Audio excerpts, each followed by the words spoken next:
क्या आप तैयार हैं एक ऐसी दुनिया के लिए जहां हर लफ्ज में जादू है, हर कहानी में राज है। मैं लाया हूं आपके लिए कमाल की ऑडियो बुक्स। तो इंतजार किस बात का, प्ले दबाइए। ये कहानी शुरू होती है एक रीबर्थ गर्ल के रिवेंज से। अगर आपको ये नॉवल पसंद आए तो कमेंट करें। लू सिक्सुए ने बेमन से उसका हाथ झटक दिया और नखरे दिखाते हुए कहा, तुम बहुत परेशान करने वाले हो। तुम्हारी सगाई तो शियाओ किंग से हो चुकी है, फिर भी तुम मुझे इस तरह छू रहे हो। नए साल के बाद झाओ हुईफेंग और हे किंग की सगाई हो गई, जिसका आयोजन उनके परिवारों द्वारा किया गया था। हे किंग को झाओ हुईफेंग पसंद नहीं थी, लेकिन वह अपने पिता की अवज्ञा नहीं कर सकती थी। इसलिए उसने लू सिक्सुए को एक तरफ खींचकर उससे काफी देर तक शिकायत की। हे किंग की शिकायतें सुनकर लू सिक्सुए असमंजस में पड़ गई। प्राकृतिक आपदा के बाद लू परिवार दिवालिया हो गया, जबकि हे परिवार की स्थिति पहले से बेहतर हो गई थी। हे किंग को देखकर लू सिक्सुए को ईर्ष्या और द्वेष की भावना सताने लगी। लेकिन जब से लू परिवार दिवालिया हो गया, लू सिक्सुए के पुराने अच्छे दोस्त उससे मिलना जुलना बंद कर चुके थे और कई लोगों ने उसकी बदकिस्मती का फायदा उठाया। केवल हे किंग के साथ ही उसके अच्छे संबंध बचे थे। अब जब वह हे किंग के मंगेतर के साथ रिश्ते में है, तो लू सिक्सुए यह नहीं बता सकती कि उसे कैसा महसूस हो रहा है। जीतने की एक गुप्त खुशी होती है, खेल का रुख पलटने की संतुष्टि होती है, पर्दाफाश होने की चिंता होती है और एक अकथनीय अपराधबोध होता है। वह असमंजस की स्थिति में थी और उसे समझ नहीं आ रहा था कि हे किंग का सामना कैसे करे। शिकायत करते समय वह केवल हे किंग को सांत्वना देने की पूरी कोशिश कर सकती थी। ये सुनकर झाओ हुईफेंग ने उपहास किया। उसने लू सिक्सुए की ठुड्डी पकड़ी, उसके होठों को जोर से रगड़ा और स्पष्ट स्वर में उत्तर दिया, मुझे वह औरत पसंद नहीं है। उसका स्वभाव शेरनी जैसा है। वह तुम्हारी तरह विचारशील और समझदार कैसे हो सकती है। प्राकृतिक आपदा के बाद झाओ के उद्यम ने खारे पानी को मीठा बनाने वाले उद्यमों के लिए राज्य के समर्थन का लाभ उठाया और राज्य की संपत्तियों को हस्तांतरित करने के लिए कुछ कदम उठाए। किसी कारणवश इन बातों से उच्च अधिकारियों में चिंता पैदा हो गई और अफवाहें फैलने लगी कि वे इन मामलों की जांच कर रहे हैं। खबर सुनने के बाद कई शेयरधारकों ने एक एक करके अपने निवेश वापस ले लिए। अब देश धीरे धीरे इस उद्योग का राष्ट्रीयकरण कर रहा है। खारे पानी को मीठा बनाने का कारोबार अच्छा नहीं चल रहा था, इसलिए झाओ परिवार अपने पुराने कारोबार की ओर लौटने लगा। उन्होंने हे परिवार के समर्थन का सहारा लिया और उनके साथ मिलकर कुछ संदिग्ध धंधों में शामिल हो गए। हे परिवार से संबंध बनाए रखने के लिए झाओ कुंटाई ने झाओ हुईफेंग और हे किंग के विवाह को बढ़ावा देने के लिए हर संभव प्रयास किया। हे परिवार भी इससे प्रसन्न हुआ, इसलिए दोनों परिवारों ने कुछ समय पहले झाओ हुईफेंग और हे किंग की सगाई तय कर दी। झाओ हुईफेंग को हे किंग जैसी बिगड़ी हुई बेटी के स्वभाव वाली महिलाओं से सबसे ज्यादा नफरत थी, लेकिन वह यह भी जानता था कि समग्र स्थिति अधिक महत्वपूर्ण थी, इसलिए वह केवल नाक बंद करके हर दिन हे किंग को मनाने के अलावा कुछ नहीं कर सकता था। हे किंग हर दिन उस पर हुक्म चलाती थी, या तो उसके द्वारा तय की गई मुलाकातों को बेस्वाद बताती थी या फिर उसके द्वारा दिए गए उपहारों को नापसंद करती थी। झाओ हुईफेंग को तो उसे गला घोंटकर मार डालने का भी मन करता था। सौभाग्य से लू सिक्सुए सौम्य और दयालु थी और उन्हें कुछ हद तक सुकून दे सकती थी, इसलिए लू सिक्सुए के साथ उनकी मुलाकातें और भी अधिक बार होने लगी। वे दोनों इतने भावुक हो गए कि बिस्तर पर गिर पड़े और प्रेम करने लगे। इस बात से बेखबर कि टीवी पर भूकंप की खबर प्रसारित हो रही थी। राष्ट्रीय भूकंपीय नेटवर्क के अनुसार तियांची ज्वालामुखी, लोंगगांग ज्वालामुखी, डालियांची ज्वालामुखी, जिंगबोहो ज्वालामुखी, तेंगचोंग ज्वालामुखी और क्योंगबे ज्वालामुखी के आसपास कई भूकंप आए हैं। राष्ट्रीय ज्वालामुखी नेटवर्क केंद्र के आंकड़ों के अनुसार इन ज्वालामुखियों से जुड़े भूकंपों की तीव्रता, स्थलाकृतिक परिवर्तन, भूकंप की आवृत्ति और ग्रीनहाउस गैस उत्सर्जन में उल्लेखनीय वृद्धि हुई है। इनमें से तियांची ज्वालामुखी में भूकंपों की आवृत्ति इस महीने 8000 के शिखर पर पहुंच गई। ज्वालामुखी शंकु के उत्तरी ढलान की ऊंचाई में वृद्धि नहीं हुई बल्कि कमी आई, जिससे 4 मिलीमीटर की वार्षिक औसत वृद्धि का सिलसिला टूट गया और अचानक 50 मिलीमीटर की गिरावट आई। राष्ट्रीय भूकंप विज्ञान ब्यूरो के ज्वालामुखी अनुसंधान केंद्र द्वारा ज्वालामुखी भूकंपों की सटीक स्थिति निर्धारण और जीपीएस तथा समतलीकरण अवलोकन डेटा के संयुक्त विश्लेषण के बाद यह पाया गया कि उपर्युक्त विक्षोभ घटना का कारण बनने वाला उथला मैग्मा कक्ष क्रेटर से लगभग 100 मीटर नीचे स्थित था। प्रारंभिक रूप से यह निर्धारित किया गया कि ज्वालामुखी आवधिक मैग्मा पुनर्भरण अवस्था में था। राष्ट्रीय भूकंपीय ब्यूरो के ज्वालामुखी अनुसंधान केंद्र के विशेषज्ञों का मानना है कि निकट भविष्य में इन ज्वालामुखियों के फटने की बहुत अधिक संभावना है और यह बहुत संभव है कि ये मध्यम या छोटे पैमाने के विस्फोट नहीं होंगे, बल्कि 1000 साल में होने वाले विस्फोट के पैमाने तक पहुंचेंगे। राज्य ज्वालामुखी विस्फोट के दायरे में आने वाले निवासियों को व्यवस्थित रूप से निकालने की व्यवस्था कर रहा है। शिया शिगे गंभीर भाव से समाचार पढ़ रही थी। इन दिनों हर जगह भूकंप की खबरें आ रही थी।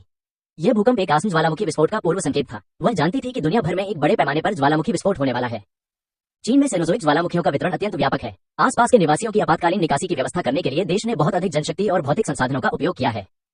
शिया शिगे ने हाल ही में खरीदी गई 2 ऊंची आवासीय इमारतों के जीर्णोद्धार के लिए भी समय निकाला। बिक्री विभाग के जियाओ तांग ने जिस सजावट कंपनी से संपर्क करने में मदद की, वह बहुत भरोसेमंद थी। कारीगर ने दोनों स्वीट्स को जोड़ने के लिए 1605 और 1606 के बीच एक छिपा हुआ दरवाजा लगा दिया। दोनों घरों के सुरक्षा दरवाजों को भी नए दरवाजों से बदल दिया गया है। प्रत्येक खिड़की पर सुरक्षा ग्रिल लगाई गई है और दरवाजों और खिड़कियों के पास निगरानी कैमरे लगाए गए हैं। शिया शिगे अपने मोबाइल फोन को हाल ही में लगाए गए निगरानी कैमरे से जोड़ने की कोशिश कर रहा था, तभी अचानक एक अनजान नंबर से कॉल आया। शिया शिगे ने सीधे कॉल का जवाब देने के लिए क्लिक किया और फोन से लू सिक्सुए की आवाज आई। पिछली बार के दिखावे के विपरीत इस बार लू सिक्सुए की आवाज शांत और सामान्य थी। शिया शिगे, क्या आप खाली हैं? चलिए मिलते हैं, मुझे आपसे कुछ कहना है। शिया शिगे ने एक पल सोचा और जवाब दिया, वे। लू सिक्सुए और जिया शिगे की मुलाकात शहर के केंद्र में स्थित एक चाय घर में हुई जो अभी भी खुला हुआ था। आजकल चाय की दुकानें बहुत कम ही खुली हैं। शिया शिगे ने अंदर आते ही चारों ओर देखा। यहाँ ज्यादातर लोग व्यापारिक सहयोग पर चर्चा करने के लिए चाय की दुकान का इस्तेमाल कर रहे हैं, इसीलिए यहाँ एक कप चाय की कीमत हजारों युआन होना स्वाभाविक है। लू सिक्सुए कोने के पास एक सीट पर बैठी प्रतीक्षा कर रही थी। उसने जिया शिगे को आते देखा और चुपचाप उसकी ओर देखा। शिया शिगे के शरीर पर अब भी कोई विलासिता की वस्तु नहीं थी, यहाँ तक कि साधारण गहने भी नहीं।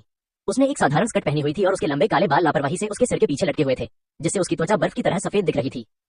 हालांकि इस समय शिया शिगे के चेहरे पर कोई भाव नहीं था, फिर भी उनकी आंखों और भौहों से अपार खुशी झलक रही थी। ऐसा लग रहा था कि पिछले 1 साल में उनका जीवन सुखमय रहा है। लू सिक्सुए ने सोचा, शायद जिस परिवार ने जिया शिगे को गोद लिया था वह बहुत गरीब था, लेकिन वे जिया शिगे से बहुत प्यार करते होंगे। ये सोचकर लू सिक्सुए ने अपने दिल में दबी तीव्र नाराजगी को छिपाने के लिए अपनी आंखें नीचे कर ली। प्राकृतिक आपदा के बाद से उसका जीवन बेहद कठिन हो गया है। उसे न केवल लू और सोंग परिवारों के दबाव का सामना करना पड़ता है, बल्कि उस दयनीय जेब खर्च के बदले उसे उस आदमी के प्रति भी समर्पित होना पड़ता है जिसे उसने पहले कभी तुच्छ नहीं समझा था।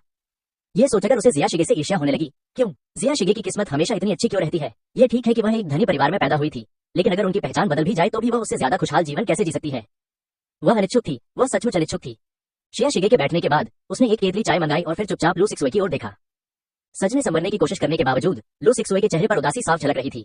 उसकी त्वचा थोड़ी सूजी हुई थी और उसकी आंखों में जीवन के उतार चढ़ाव की झलक साफ दिखाई दे रही थी। इससे शिया शिगे को थोड़ा आश्चर्य हुआ। अपने पिछले जीवन में लू सिक्सुए को सर्वनाश के दौरान भी उसके माता पिता और भाइयों का प्यार और संरक्षण प्राप्त था। इसके अलावा उसने बाद में यूटोपिया स्पेस सिस्टम प्राप्त किया और संक्रामक रोगों को ठीक करने वाली औषधि निकाली, इसलिए झाओ हुईफेंग भी उस पर बहुत स्नेह करता था। इस जीवन में स्वयं की भागीदारी के बिना लू सिक्सुए ने अपनी इच्छा से सोंग युहान से विवाह किया और श्रीमती सोंग बन गई। आश्चर्यजनक रूप से वह अपने पिछले जीवन की तुलना में कहीं अधिक थकी हुई और कमजोर दिखाई दे रही थी। लू सिक्सुए ने सबसे पहले चुप्पी तोड़ी। उसने जिया शिगे की ओर देखा और कहा, मुझे उम्मीद नहीं थी कि तुम सच में मुझसे मिलने आओगे। मुझे लगा था कि तुम नहीं आओगे। लू सिक्सुए की आवाज अब पहले की तरह बनावटी और कमजोर नहीं थी। जिया शिगे ने पाया कि वह अभी भी सामान्य रूप से बोल सकती है, जो एक दुर्लभ बात थी जो उसने अपने 2 जन्मों में कभी नहीं देखी थी। यह पहली बार था जब दोनों अपने जीवन में अकेले मिले थे। शायद इसलिए कि जिया शिगे इस जीवन में लू परिवार में वापस नहीं लौटी थी, इसलिए दोनों का ज्यादा संपर्क नहीं था और लू सिक्सुए को आखिरकार उससे आमने सामने बात करने का मौका मिला। शिया शिगे ने अपने पिछले जीवन में हुई दुखद मृत्यु के बारे में सोचा। उसने अर्थपूर्ण ढंग से चारों ओर देखा और उसे थोड़ा अफसोस हुआ कि यह इलाका निगरानी कैमरों से घिरा हुआ था। फिर उसने अपना सिर घुमाया और लू सिक्सुए की ओर देखते हुए गहरी आवाज में पूछा, तो तुम मुझे किस लिए डेट पर ले जाना चाहते हो? लू सिक्सुए ने होंठ सिकोड़ लिए। जिया शिगे की निगाहों से बचते हुए सीधे मुद्दे पर आते हुए कहा, पहले तुम्हारा और जिया युआन का झगड़ा हुआ था और किसी स्वार्थी व्यक्ति ने बिग ब्रदर की शिकायत कंपनी से कर दी। अब कंपनी ने बिग ब्रदर को पदावनत कर दिया है और उसे हाशिए पर धकेल दिया है। यह सुनकर शिया शिगे ने अपनी भौहें ऊपर उठा ली। यह एक सुखद आश्चर्य था। ऐसा लग रहा था कि उसने पहले जो रिपोर्ट पत्र लिखा था वह कारगर साबित हुआ। वह मूल रूप से लू सिमिंग को पदोन्नति मिलने से रोकना चाहती थी, लेकिन उसे यह उम्मीद नहीं थी कि लू सिमिंग को सीधे पदावनत कर दिया जाएगा। शिया शिगे ने अपने चेहरे पर मुस्कान को मुश्किल से दबाते हुए सिर हिलाया और जवाब दिया, ठीक है, क्या आपको कुछ और कहना है? लू सिक्सुए शिया शिगे की शांति देखकर थोड़ी हैरान थी। उसने भौहें चढ़ाकर कहा, घर में आजकल हालात बहुत मुश्किल है। हम सब परिवार चलाने के लिए जो में मेरे बड़े भाई की नौकरी पर निर्भर है। अगर मेरे बड़े भाई का पदावनत हो गया तो मेरे माता पिता के लिए जीवन और भी कठिन हो जाएगा। शिया शिगे ने फिर सिर हिलाया और आगे कहा, तो फिर क्या हुआ? यह देखकर लू सिक्सुए की आंखें चौड़ी हो गईं और उसने उलझन में पूछा, आखिरकार वे तुम्हारे जैविक माता पिता है, क्या तुम्हें उनकी बिल्कुल भी परवाह नहीं है? शिया शिगे ने लू सिक्सुए के चेहरे के भाव देखे और व्यंग्य भरे लहजे में कहा, क्यों, तुम जानती हो कि तुम लू परिवार की बेटी नहीं हो? क्या तुमने कभी अपनी असली माँ को खोजने के बारे में सोचा है? तुमने कहा कि मुझे अपनी असली माँ की परवाह नहीं है, तो तुम्हारा क्या?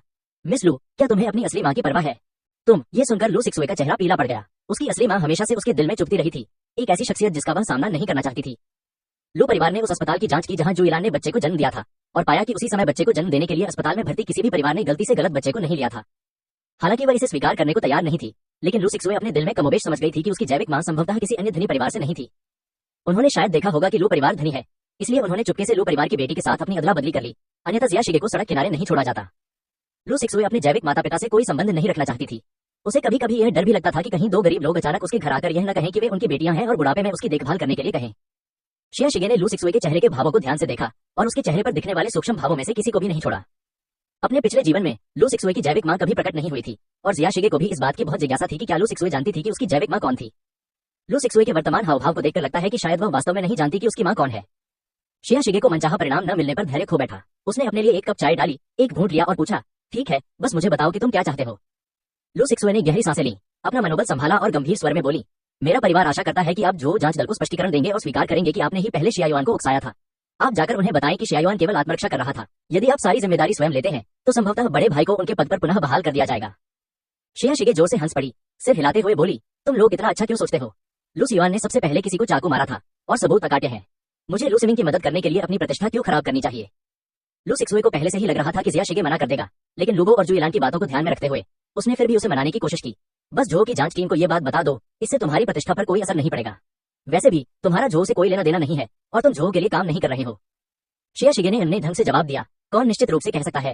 हो सकता है कि भविष्य में मैं जो कॉर्पोरेशन के लिए काम करूं। लू सिमिंग द्वारा मेरे साथ बुरा व्यवहार क्यों किया जाना चाहिए? यह सुनकर लू सिक्सुए के चेहरे पर तिरस्कार के भाव आ गए। जो में प्रवेश की शर्तें बहुत सख्त थीं और यहाँ तक कि सोंग युहान भी एक छोटे प्रबंधक के पद पर नहीं आ सका था। शिया शिगे सिर्फ एक कॉलेज छात्र है जिसके पास कोई कार्य अनुभव नहीं है। मुझे डर है कि जो उसे सस्ते मजदूर के रूप में भी काम पर नहीं रखना चाहेगा। लू सिक्सुए ने इस बारे में सोचा और हिचकिचाते हुए कहा, आखिरकार वे तुम्हारी सगी माँ और भाई हैं। क्या तुम सचमुच उन्हें इस तरह बेबस देख पाओगे, या फिर तुम्हें हमेशा से इस बात से जलन रही है कि मैंने उनका प्यार छीन लिया, इसलिए तुम एक साधारण काम में भी मदद करने को तैयार नहीं हो? शिया शिगे ने लू सिक्सुए के थोड़े उत्तेजक हावभाव पर एक नजर डाली और अचानक उसे थोड़ी हंसी आ गई। लू सिक्सुए ने उससे कुछ करने को कहा भी था, लेकिन फिर भी वह मन ही मन खुद को उससे श्रेष्ठ समझ रही थी। वह सचमुच बेबस थी। उसने बेबसी से सिर हिलाया और जवाब दिया, क्या मैंने तुमसे नहीं कहा था कि मुझे इस तरह का भय नहीं चाहिए? चूंकि तुम इसे चाहती हो तो ये तुम्हारा ही है। ये कहने के बाद जिया शिगे आराम से अपनी कुर्सी पर पीछे झुक गए, आराम से लू सिक्सुए को देखा और आगे कहा, जहां तक आपने मुझसे जो करने को कहा है उसे भूल जाइए, मैं इसके लिए सहमत नहीं होऊंगा। ये सुनकर लू सिक्सुए थोड़ी चिंतित हो गई। उसने उसे समझाते हुए कहा, तुम इतने निर्दयी कैसे हो सकते हो? आखिर शिया युआन ने तुम्हें कोई नुकसान तो नहीं पहुंचाया? शिया शिगे ने धीरे से चाय की एक घूंट ली और लू सिक्सुए के साथ विश्लेषण करते हुए कहा, लू सियुआन ने मुझे इसलिए चोट नहीं पहुंचाई क्योंकि वह सक्षम नहीं था, इसलिए नहीं कि उसका मुझे चोट पहुंचाने का इरादा नहीं था। लू सिमिंग ने मेरे दत्तक पुत्र को मेरे घर आकर हंगामा करने के लिए उकसाया और लू सियुआन ने मुझे चाकू से मार डाला। मुझे ये सारी बातें याद हैं।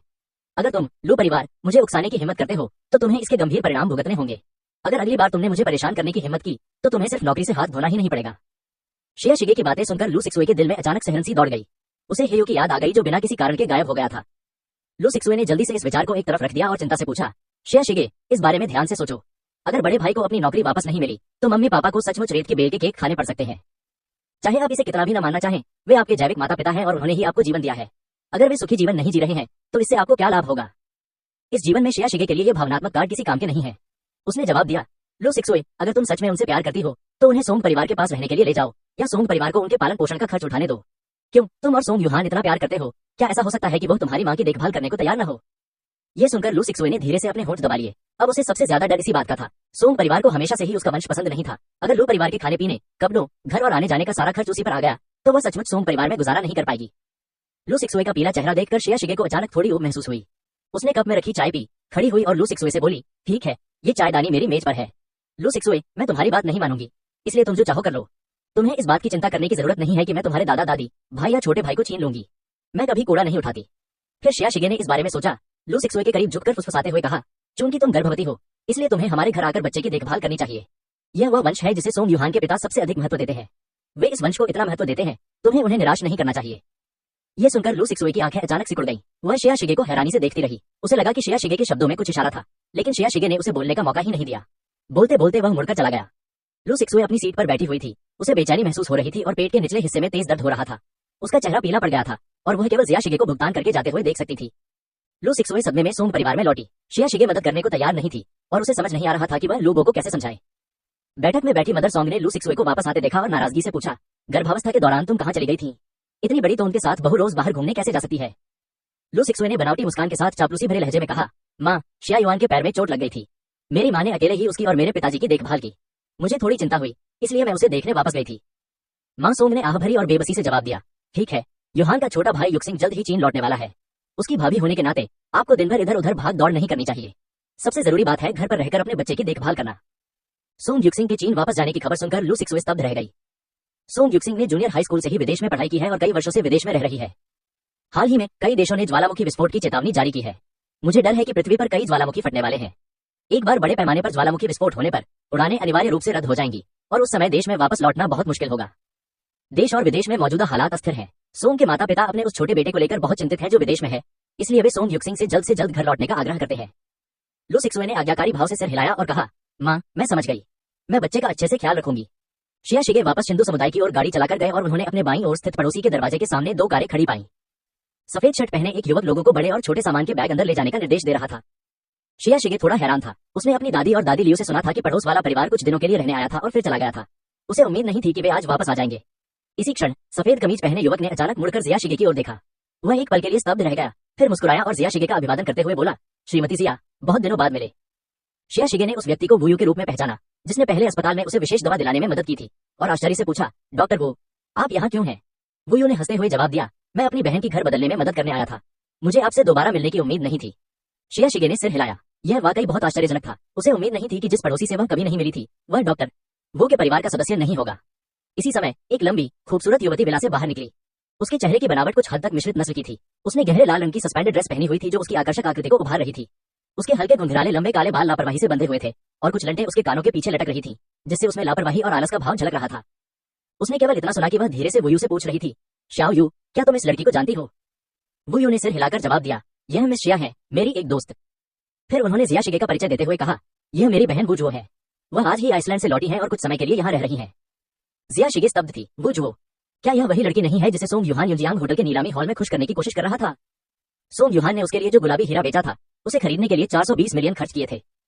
जिया शिगे के मन में मिली जुली भावनाएं थी, लेकिन फिर भी उन्होंने मुस्कुराते हुए सिर हिलाया और वुजुओ का अभिवादन किया। वुजुओ ने अपनी खूबसूरत आंखों को थोड़ा सिकुड़ा, अपना सिर थोड़ा ऊपर उठाया और जिया शिगे को ऊपर से नीचे तक देखा, फिर एक स्पष्ट अर्थ के साथ उपहास किया। यह बेहद अपमानजनक व्यवहार है। जिया शिगे को थोड़ी उलझन महसूस हुई। उन्होंने थोड़ा सा माथा सिकोड़कर वुयू से कहा, तो डॉक्टर वु, आप अपना काम कीजिए, मैं अभी आपको परेशान नहीं करूंगी। फिर जिया शिगे ने उन दोनों लोगों को अनदेखा किया और दरवाजे की ओर मुड़कर अंदर चली गई। वुयू ने बेबसी से अपनी भौहें मली, भौहें चढ़ाकर वुजुओ से कहा, बहन तुम कितनी बदतमीज हो। ये सुनकर वुजुओ ने बस अपनी आंखें घुमाई। उसने अपनी पतली उंगलियों से वुयू की छाती को हल्के से छुआ और मुस्कुराते हुए कहा, तुम जरा ज्यादा सावधान रहो। इस लड़की के पहनावे को देखो, उसने जो कुछ भी पहना है उसकी कीमत 10,000 युआन से कम है। मुझे लगता है कि उसके परिवार ने उसकी खूबसूरती के लिए पैसे बचाकर यह उपनगरीय विला खरीदा है। वे चाहते हैं कि उसे विला क्षेत्र में किसी अमीर आदमी से शादी करने का मौका मिले। मैंने कई ऐसी लड़कियों को देखा है जो साधारण परिवार में पैदा होती हैं, मेहनत करने के बारे में नहीं सोचती और आगे बढ़ने के लिए सिर्फ अपने शरीर पर निर्भर रहना चाहती हैं और ऊंचे खानदान में शादी करके सामाजिक उन्नति हासिल करने की कोशिश करती हैं। मेरे नासमझ भाई, उनके झांसे में मत आना। वुजुओ के बोलने के बाद उसने लापरवाही से अपने हाथ में पहनी हुई विशाल गुलाबी हीरे की अंगूठी को घुमाया। यह हीरा सोंग युहान ने युनजियांग होटल से खरीदा था। उसने मूल रूप से इस गुलाबी हीरे का इस्तेमाल वुजुओ को रिझाने के लिए करने की योजना बनाई थी, लेकिन वुजुओ ने इनकार कर दिया। साल की शुरुआत में सोंग परिवार दिवालिया हो गया और गुलाबी हीरे को नीलामी के लिए भेज दिया गया और वुजुओ ने इसे सीधे खरीद लिया। वुजुओ को सोंग युहान नहीं चाहिए, लेकिन उसे यह गुलाबी हीरा चाहिए। वो परिवार एक चिकित्सा परिवार है और वुजुओ का जन्म धन दौलत से भरपूर हुआ है। वह अपनी मनचाही कोई भी चीज खुद खरीद सकती है और उसे किसी पुरुष पर निर्भर रहने की जरूरत नहीं है। वुजुओ आत्मविश्वासी है, इसलिए वह जिया शिगे जैसी लड़कियों को नीची नजर से देखती है जो अमीर पुरुषों के साथ संबंध बनाने के लिए अपनी जवानी और सुंदरता पर निर्भर रहती है। उसके हाथ में मौजूद हीरे की अंगूठी की तरह, जिसे वह खुद खरीद सकती है, लेकिन जिया शिगे जैसी लड़कियां इसे पाने के लिए केवल पुरुषों पर निर्भर रह सकती हैं और बदले में उन्हें केवल अपने युवा और सुंदर शरीर का ही आदान प्रदान करना पड़ता है। वुयू ने उसकी बात सुनकर और भी गहरी भौहें चढ़ा ली।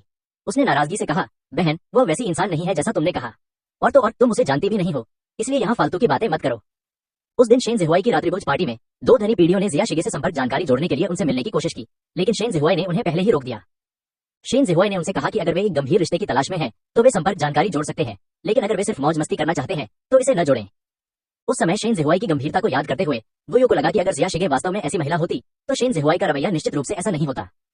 बाद में अस्पताल में जिया शिगे ने सरलता और दृढ़ता से 200,000 युआन खर्च करके विशेष दवा खरीदी। पहले तो उसे लगा कि जिया शिगे दवाओं को दोबारा बेचने की योजना बना रहा है, लेकिन बाद में उसने जिदो समुदाय के समूह में एक संदेश देखा और पता चला कि किसी ने समुदाय को विशेष प्रभाव वाली दवाओं का एक जत्था दान किया है। तभी उसे एहसास हुआ कि जिया शिगे ने ये दवाएं मुफ्त में दान की थी। हालांकि 2 लाख टन आपूर्ति बहुत ज्यादा नहीं है, लेकिन यह कम मात्रा भी नहीं है। उनके जैसे धनी परिवार के लिए भी यदि वे इतनी मात्रा में सामग्री दान करना चाहते हैं तो उन्हें मीडिया को इसका प्रचार करने देना होगा। लेकिन जिया शिगे ने वास्तव में गुमनाम रूप से दान दिया था।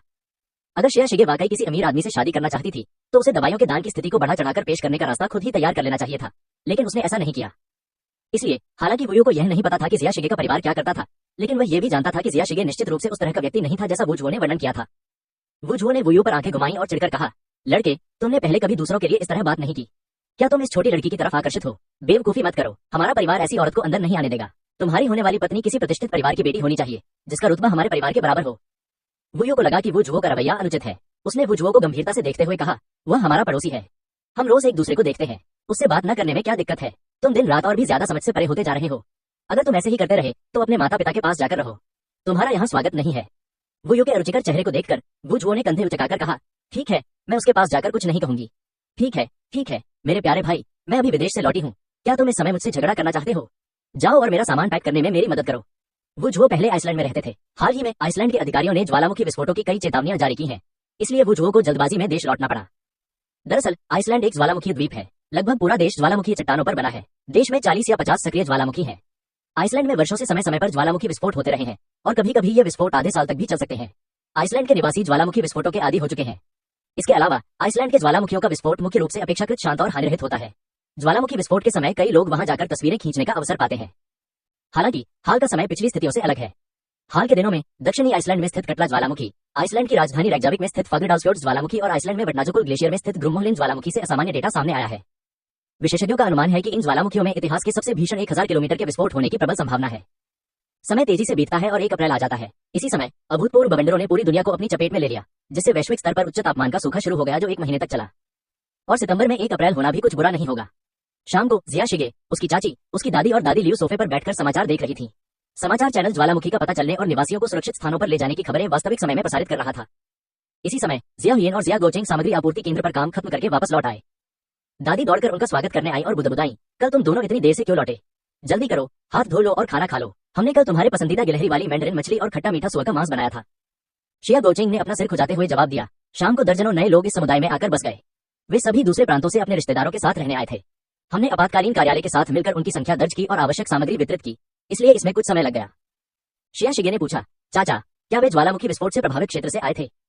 शिया गोचेंग ने सिर हिलाकर जवाब दिया, हाँ, उनमें से कुछ तियानची ज्वालामुखी के आसपास के इलाके से आए थे और कुछ लोग गांग ज्वालामुखी से आए थे। वे सभी हमारे समुदाय में रहने वाले अपने रिश्तेदारों के पास शरण लेने आए थे। हाल ही में देश के कई सक्रिय ज्वालामुखियों में विस्फोट के संकेत मिले हैं।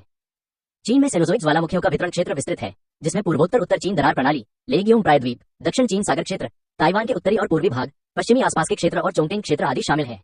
इस बड़े पैमाने पर हुए विस्फोट से कई लोग प्रभावित होंगे। देश ने आपदाग्रस्त क्षेत्रों से करोड़ों लोगों को निकाला। जिनके रिश्तेदार उनके पास थे वे उनके पास चले गए, जिनके कोई रिश्तेदार नहीं थे उन्हें देश भर के बचाव केंद्रों और आश्रय स्थलों में रखा गया। बिजली कटौती के कारण खाली पड़े कई होटलों को भी अधिग्रहित कर लिया गया और यहाँ तक कि जिन स्कूल छात्रावासों का उपयोग बंद कर दिया गया था उन्हें भी पीड़ितों को ठहराने के लिए व्यवस्थित किया गया। खाने की मेज पर जिया शिगे और उनका परिवार भोजन करते समय भीड़ के बचाव और निकासी से संबंधित समाचार रिपोर्टों पर बारीकी से नजर रख रहे थे। अपने पैतृक शहरों से, जहां उनके पूर्वज पीढ़ियों से रहते आए थे, जबरन विस्थापित होने पर कई लोगों के चेहरे उदासी और अनिच्छा से भरे थे। कई बुजुर्ग तो बिल्कुल भी विस्थापित नहीं होना चाहते थे। उन्होंने कैमरे के सामने रोते हुए कहा कि वे अपने घर में ही रहना चाहते हैं, चाहे उनकी मृत्यु ही क्यों न हो जाए, वे अपने पैतृक शहर में ही मरना चाहते हैं। अंततः आपदा राहत कर्मियों ने उन सभी को जबरन वहां से जाने के लिए मजबूर कर दिया। सूखे और भीषण गर्मी के दौर के बाद अब कई लोगों के लिए हर दिन एक पीड़ादायक अनुभव बन गया है। मुझे लगा था कि उच्च तापमान का दौर बीत जाएगा, लेकिन मुझे दोबारा ज्वालामुखी विस्फोट होने की उम्मीद नहीं थी। अब मैं आगे कैसे जीऊंगी? सन युएगुई ने टीवी देखते हुए उदास होकर आह भरी। इस भोजन के दौरान सभी लोग थोड़े उदास महसूस कर रहे थे। कुछ लोग खाना खाकर बर्तन साफ कर ही रहे थे कि अचानक टीवी पर एक संदेश सुनाई दिया।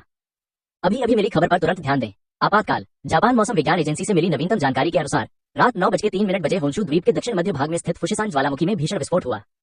उपग्रह द्वारा प्राप्त बादल मानचित्र अवलोकनों के अनुसार फुशी पर्वत विस्फोट से निकली आग की लपटें 50 किलोमीटर से अधिक ऊंची थीं। ज्वालामुखी विस्फोट से उत्पन्न धुएं का गुबार हजारों मीटर की ऊंचाई तक पहुंचा।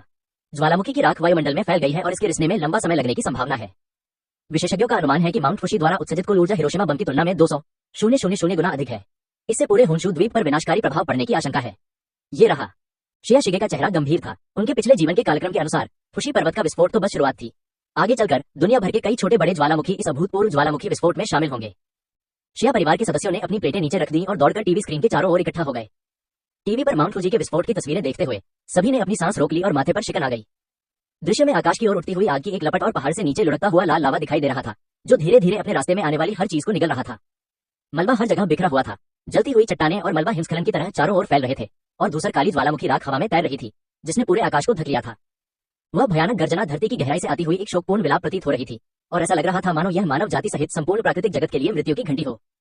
शिया शिगे ने टीवी पर तस्वीरें देखी और महसूस किया कि प्रकृति की शक्ति बहुत अधिक है। इसकी तुलना में मनुष्य बहुत छोटे हैं। इसमें कोई आश्चर्य की बात नहीं है कि ज्वालामुखी विस्फोट प्राचीन रोमन साम्राज्य के दूसरे सबसे बड़े शहर पोम्पेई को आसानी से नष्ट कर सकता था। काफी देर बाद सुन युएगुई ने कांपती हुई आवाज में कहा, यह वाकई डरावना है। इसमें कोई आश्चर्य नहीं कि इस दौरान हमारा देश कई बड़े ज्वालामुखियों के पास रहने वाले निवासियों को सुरक्षित स्थानों पर पहुंचा रहा है। शिया हुइयिन ने भी गंभीर भाव से सिर हिलाया और कहा, हाँ, टीवी पर दिखाई गई स्थिति के अनुसार अगर हम पहले से निकासी की व्यवस्था नहीं करते हैं तो ज्वालामुखी फटने के बाद हम बिल्कुल भी बच नहीं पाएंगे। दादी ने घबराकर पूछा, क्या हमारे देश में ज्वालामुखी सचमुच टीवी पर दिखाए जाने वाले ज्वालामुखी की तरह फटते हैं? यह बहुत डरावना है। क्या हमारे आसपास कोई ज्वालामुखी है? दादी लियो ने उसे दिलासा देते हुए कहा, चिंता मत करो, हमारे प्रांत में और अंशी में तो बिल्कुल भी कोई सक्रिय ज्वालामुखी नहीं है जो विस्फोट के संकेत दिखा रहा हो। घबराओ मत। शिया शिगे ने चुपचाप सिर हिलाया। अपने पिछले जीवन में देश में कुल 6 ज्वालामुखी थे जिनमें भीषण विस्फोट हुए थे। सौभाग्य से अंशी उनमें से एक नहीं था, अन्यथा वह इसे आश्रय स्थल के रूप में नहीं चुनती। हालांकि वैश्विक ज्वालामुखी विस्फोटों से उत्पन्न राख धीरे धीरे पूरी दुनिया को धक लेगी और अंशी इससे बच नहीं पाएगा। तब तक वायु प्रदूषण के कारण कई लोग श्वसन संबंधी समस्याओं से पीड़ित होंगे। शिया शिगे ने सलाह दी, माँ, चाचा जी, मुझे लगता है कि अगली बार और भी ज्वालामुखी विस्फोट होंगे। ज्वालामुखी की राख धीरे धीरे फैलेगी और हवा को प्रभावित करेगी। इन कुछ दिनों में बाहर जाते समय मास्क और चश्मा पहनना न भूलें। ये सुनकर शिया गोचेंग और शिया हुइयिन ने सिर हिलाया और परिवार देर रात तक टीवी पर बचाव संबंधी जानकारी देखता रहा, फिर सोने के लिए अपने कमरों में वापस चला गया। अगली सुबह जिया शिगे नींद से जाग उठी और उसे लगा कि बाहर का आसमान थोड़ा धुंधला है। जैसे ही उसने अपना फोन उठाया, उसने देखा कि विभिन्न प्लेटफार्मों से भारी संख्या में समाचार संदेश आ रहे हैं। जापान में माउंट फूजी के विस्फोट के बाद 2 तारीख को सुबह 2 बजे प्रशांत क्षेत्र में स्थित माउंट ताउपो और माउंट यासुर दोनों में बड़े पैमाने पर विस्फोट हुए। इसी दौरान मैक्सिको के पश्चिमी तट पर स्थित कोलंबस ज्वालामुखी में भी भीषण विस्फोट हुआ। ज्वालामुखी विस्फोट से उत्पन्न आघात तरंग आकाश और समुद्र में फैल गई। उपग्रह से प्राप्त मापों से पता चला कि विस्फोट स्तंभ का उच्चतम बिंदु 10 किलोमीटर से भी अधिक ऊंचा था और उपग्रह छवि आग के सागर जैसी प्रतीत हो रही थी। फिर पूरा प्रशांत महासागर ज्वालामुखी की राख से ढक गया और बादलों की श्रृंखला ने पूरे आकाश को ढक लिया। पनडुब्बी के ऑप्टिकल केबल बड़े पैमाने पर क्षतिग्रस्त हो गए और कई स्थानों पर इंटरनेट संचार तुरंत ठप हो गया। बेशक प्रशांत महासागर में स्थित इन 3 ज्वालामुखियों के लगातार विस्फोटों से लोग अभी तक उबर नहीं पाए हैं। आइसलैंड में सुबह 3 बजे दक्षिण में स्थित कटला ज्वालामुखी और बटनाजोकुल ग्लेशियर में स्थित ग्रिम ज्वालामुखी एक साथ फट गए। इस विस्फोट की तीव्रता माउंट फूजी के विस्फोट से भी कहीं अधिक थी।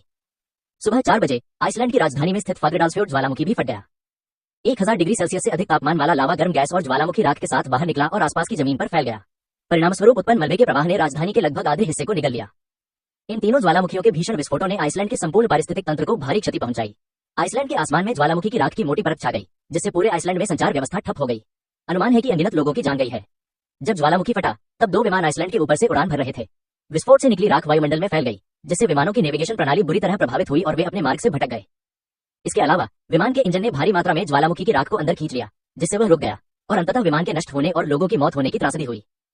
शिया शिगे ने न्यूज फीड देखते हुए माथे पर शिकन डाली। सोशल मीडिया प्लेटफॉर्म पर तरह तरह के वीडियो वायरल हो रहे थे, जिनमें बेबस चीखें सुनाई दे रही थी। हालांकि उसने पिछले जन्म में ऐसा दृश्य देखा था, फिर भी इस जन्म में उसे दोबारा देखकर रोंगटे खड़े हो गए। इसी समय कई breaking news push notification popup हुए। भारत में 3 ज्वालामुखियों ने एक साथ अभूतपूर्व 1000 साल का विस्फोट अनुभव किया। सुबह 7:48 बजे राकाटा द्वीप पर स्थित क्राकाटोआ ज्वालामुखी फट गया।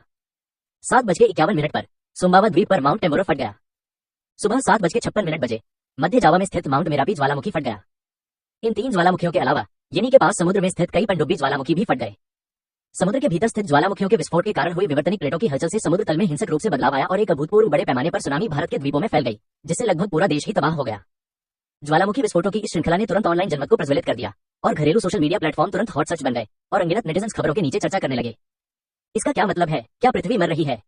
नहीं, ज्वालामुखी विस्फोट केवल ये साबित करते हैं कि पृथ्वी अभी भी जीवित है। ज्वालामुखी विस्फोट भूपरपटी की हलचल का एक प्रकटीकरण है। केवल एक जीवित ग्रह में ही भूपरपटी की हलचल हो सकती है। ओह, तो अब मुझे समझ आया। पृथ्वी जीवित है, लेकिन हम इंसान मर रहे हैं।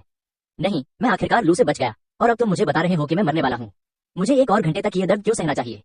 मुझे मिली जुली भावनाएं महसूस हो रही हैं। मेरा परिवार 2 दिन पहले ही तियानची ज्वालामुखी के इलाके से दूर चला गया है। पहले तो हम जाना नहीं चाहते थे, क्योंकि मेरे परिवार में सभी को लगता था कि ज्वालामुखी नहीं फटेगा। अब हालात देखकर मैं बस यही कह सकता हूँ कि हमारा जाना अच्छा ही हुआ। मैं लोंगगांग ज्वालामुखी के आसपास के इलाके से दूर चला गया हूँ। वर्तमान ज्वालामुखी विस्फोट की स्थिति को देखते हुए मेरा घर निश्चित रूप से लावा में डूब जाएगा। क्या मुझे अभी भी अपना 20 साल का गृह ऋण चुकाना होगा? मॉर्गेज का क्या फायदा? मैंने लगभग 1 महीने से इसकी किस्त नहीं चुकाई है। मुझे नहीं पता कि इस दौरान मेरा गुजारा कैसे चलेगा। वैसे क्या आपने ध्यान नहीं दिया कि आज बादल छाए हुए हैं? आमतौर पर इस समय तक धूप बहुत तेज होती है। मैंने इतने बादल वाला दिन बहुत समय से नहीं देखा है। एक ही समय में इतने सारे ज्वालामुखियों के फटने से राख बादलों को ढक लेगी और सूरज की रोशनी अंदर नहीं आ पाएगी। आसमान में बादल छाए रहेंगे। बारिश के बिना बादल छाए दिन का क्या फायदा? अरे जल्दी बारिश हो जाए। शिया शिगे ने अपनी उंगलियों को धीरे धीरे नीचे सरकाते हुए टिप्पणियों को पलटा। उनके मन में कई तरह की भावनाएं उमड़ रही थी। वह जानती थी कि 1 हफ्ते के भीतर दुनिया भर में अनगिनत ज्वालामुखी विस्फोट होंगे और ये तो बस शुरुआत थी। शिया शिगे ने आह भरी, अपना चेहरा मला और नाश्ता करने के लिए नीचे चले गए। शिया हुयेन और शिया गोचिंग जिंगजिंग सुपरमार्केट गए। दादी लियू, नानी और सुन युएगुई ने नाश्ता तैयार कर रखा था। जब उन्होंने शिया शिगे को नीचे आते देखा तो उन्होंने झटपट उसे 8 रत्नों से बनी मीठी दलिया परोस दी। खाने की मेज पर सन युएगुई ने दलिया पीते हुए मुझसे शिकायत की, मुझे कल रात अच्छी नींद नहीं आई। मुझे लगातार ऐसा लग रहा था जैसे जमीन हिल रही हो। पता नहीं यह मनोवैज्ञानिक है या नहीं, लेकिन मुझे हमेशा ऐसा महसूस होता रहा कि हमारे विला के पीछे के दोनों पहाड़ फटने वाले हैं। शिया शिगे ने मुस्कुराते हुए उन्हें दिलासा दिया और कहा, चिंता मत करो चाची, हमारे शहर में कोई सक्रिय ज्वालामुखी नहीं है जिसमें विस्फोट के संकेत हों, और हमारे विला के पीछे के दोनों पहाड़ भी ज्वालामुखी नहीं है। इस ज्वालामुखी विस्फोट ने अंशी में कई संकट पैदा कर दिए हैं, जिनमें मुख्य रूप से वायु प्रदूषण और भूगर्भीय प्रदूषण शामिल है। जल प्रदूषण की बात करें तो अब जमीन पर पानी का स्रोत कहाँ है? नाश्ते के बाद जिया शिगे खिड़की के पास गई और बाहर के उदास आसमान को देखने लगी। अब फोटोवोल्टिक पैनलों को समेटने का समय आ गया था। अभी के बादल छाए दिन तो बस शुरुआत है। अगले कुछ दिनों में लगातार ज्वालामुखी विस्फोटों के कारण कुछ ही दिनों में धरती ठंडी रातों में प्रवेश कर जाएगी। सौर पैनल कोई भूमिका नहीं निभा पाएंगे और विलाओं को डीजल और गैसोलीन जनरेटरों से बदलना होगा। शिया शिगे तुरंत काम पर लग गई। उन्होंने कपड़े बदले, औजारों के साथ छत पर चढ़ गईं और एक एक करके फोटोवोल्टिक पैनलों को अलग करने लगी। सन युएगुई ने नीचे से सावधानी पूर्वक उनकी सहायता की। उसी समय जिया परिवार के विला के बाईं ओर वू जुओ फर्श से छत तक फैली खिड़की के सामने बैठा था और जिया शिगे को छत पर व्यस्त देखकर दिलचस्पी दिखा रहा था। उसने अपनी दोपहर की चाय की एक घूंट ली, अपनी उंगली पर गुलाबी हीरे की अंगूठी घुमाई और बगल में बैठे वू यू से मुस्कुराते हुए पूछा, देखो, पड़ोस की छोटी लड़की सचमुच छत पर चढ़ गई। क्या तुम्हें लगता है कि वह जानबूझकर तुम्हारा ध्यान आकर्षित करने की कोशिश कर रही है? ये सुनकर वू यू का चेहरा गुस्से से लाल हो गया। उसने झुंझलाहट में अपनी भुहें सिकुड़ी और गंभीर भाव से वू जुओ से कहा, बहन, क्या तुम्हारा काम हो गया? उसने तुम्हें नाराज नहीं किया है? क्या तुम्हें उसके बारे में इस तरह अटकलें लगाते रहना जरूरी है? ये सुनकर वू जुओ ने वू यू की ओर हल्की मुस्कान के साथ देखा और फिर धीरे से कहा, मेरे प्यारे भाई, मुझे याद है कि आपने पहले कभी इस तरह दूसरों का बचाव नहीं किया। क्या बात है? क्या ऐसा हो सकता है कि आप सचमुच इस छोटी लड़की को पसंद करते हैं? वू जुओ के बोलने के बाद उसके होठों पर एक स्पष्ट व्यंग्य का भाव आ गया। उसने आगे कहा, मैं तुम्हें बता दूं, ये खूबसूरत दिखने वाली लड़कियां अपने शरीर का इस्तेमाल अपने लक्ष्य हासिल करने में माहिर होती हैं। कोई बेवकूफी भरी हरकत मत करना। ये सुनकर वू यू का सब्र टूट गया। उसने तुरंत अपने हाथ में पकड़ी किताब को कॉफी टेबल पर फेंक दिया, फिर सिर उठाकर वू जुओ को भावहीन ढंग से देखते हुए ठंडे लहजे में कहा, क्या तुम शेन ज़ेहुआई के विवाह के लिए राजी न होने से असंतुष्ट हो? इसलिए अपना गुस्सा मुझ पर निकाल रहे हो? वुयू के बोलते ही वू जुओ के चेहरे से मुस्कान गायब हो गई। उसने थोड़ा सा भौहें सिकुड़ी, अपने पतले होंठ दबाए और बिना कुछ कहे वुयू को स्थिर निगाहों से देखती रही। शेन ज़ेहुआई की माँ वू पेये वू परिवार की सदस्य है। हालांकि वे चचेरे भाई बहन हैं, लेकिन वू जुओ और शेन ज़ेहुआई के बीच रक्त संबंध 3 पीढ़ियों से चला आ रहा है। धनी परिवारों को विवाह के माध्यम से अपने हितों के संबंधों को लगातार बनाए रखने की आवश्यकता होती है। इसलिए अब वो परिवार शेन परिवार के साथ फिर से विवाह करना चाहता है। शेन परिवार में इस पीढ़ी में केवल एक ही पुत्र शेन ज़ेहुआई था और वू जुओ के पिता की केवल एक ही पुत्री थी, इसलिए विवाह का दायित्व स्वाभाविक रूप से उन दोनों पर आ पड़ा। वू जुओ इन सालों में मौज मस्ती करते करते थक चुकी है। तरह तरह के पुरुषों के साथ संबंध बनाने के बाद उसे लगता है कि अब शादी करके घर बसाने का समय आ गया है। शेन परिवार धनी और शक्तिशाली था और शेन ज़ेहुआई युवा, सुंदर, बुद्धिमान और विनोदी था, जो उसे बहुत पसंद था। वू जुओ को और भी आकर्षित करने वाली बात यह है कि शेन ज़ेहुआई की माँ वू पेई उसकी चचेरी बहन है और शेन ज़ेहुआई से शादी करने के बाद उसे सास बहू के बीच होने वाले झगड़ों का सामना नहीं करना पड़ेगा। वू जुओ इस शादी से बहुत संतुष्ट थी। उसे लगता था कि वह और शेन ज़ेहुआई एक दूसरे के लिए बिल्कुल उपयुक्त है। शेन ज़ेहुआई के नाजायज बच्चे की बात करें तो हालांकि यह थोड़ा घिनौना है, उसे विदेश भेज दो। जब तक बच्चा जीवन भर विदेश में पलता बढ़ता रहे, देश वापस न लौटे और पारिवारिक व्यवसाय का वारिस न बने, वू जुओ को इन सब बातों की परवाह नहीं है। आखिर किस धनी परिवार में कुछ नाजायज बच्चे नहीं होते? वू जुओ ने सोचा था कि उसकी उदारता शेन ज़ेहुआई का दिल जीत लेगी, लेकिन उसे यह उम्मीद नहीं थी कि शेन ज़ेहुआई ऐसा नहीं सोचेंगे। शेन ज़ेहुआई ने तुरंत वू जुओ को बताया कि उसकी शादी करने की कोई योजना नहीं है और वह अपने माता पिता के पुराने रीति रिवाज यानी तेशुदा शादी का अनुसरण नहीं करना चाहता। इससे वू जुओ को बहुत गुस्सा आया। वह जानबूझकर जिंदू समुदाय में रहने चली गई, इस उम्मीद में कि वह पानी के करीब रह सकेगी। लेकिन जब वह 2 दिन पहले शेन ज़ेहुआई से मिलने गई तो उसे पता चला कि शेन ज़ेहुआई का परिवार अभी भी नाजायज बच्चे की जैविक मां का समर्थन कर रहा है।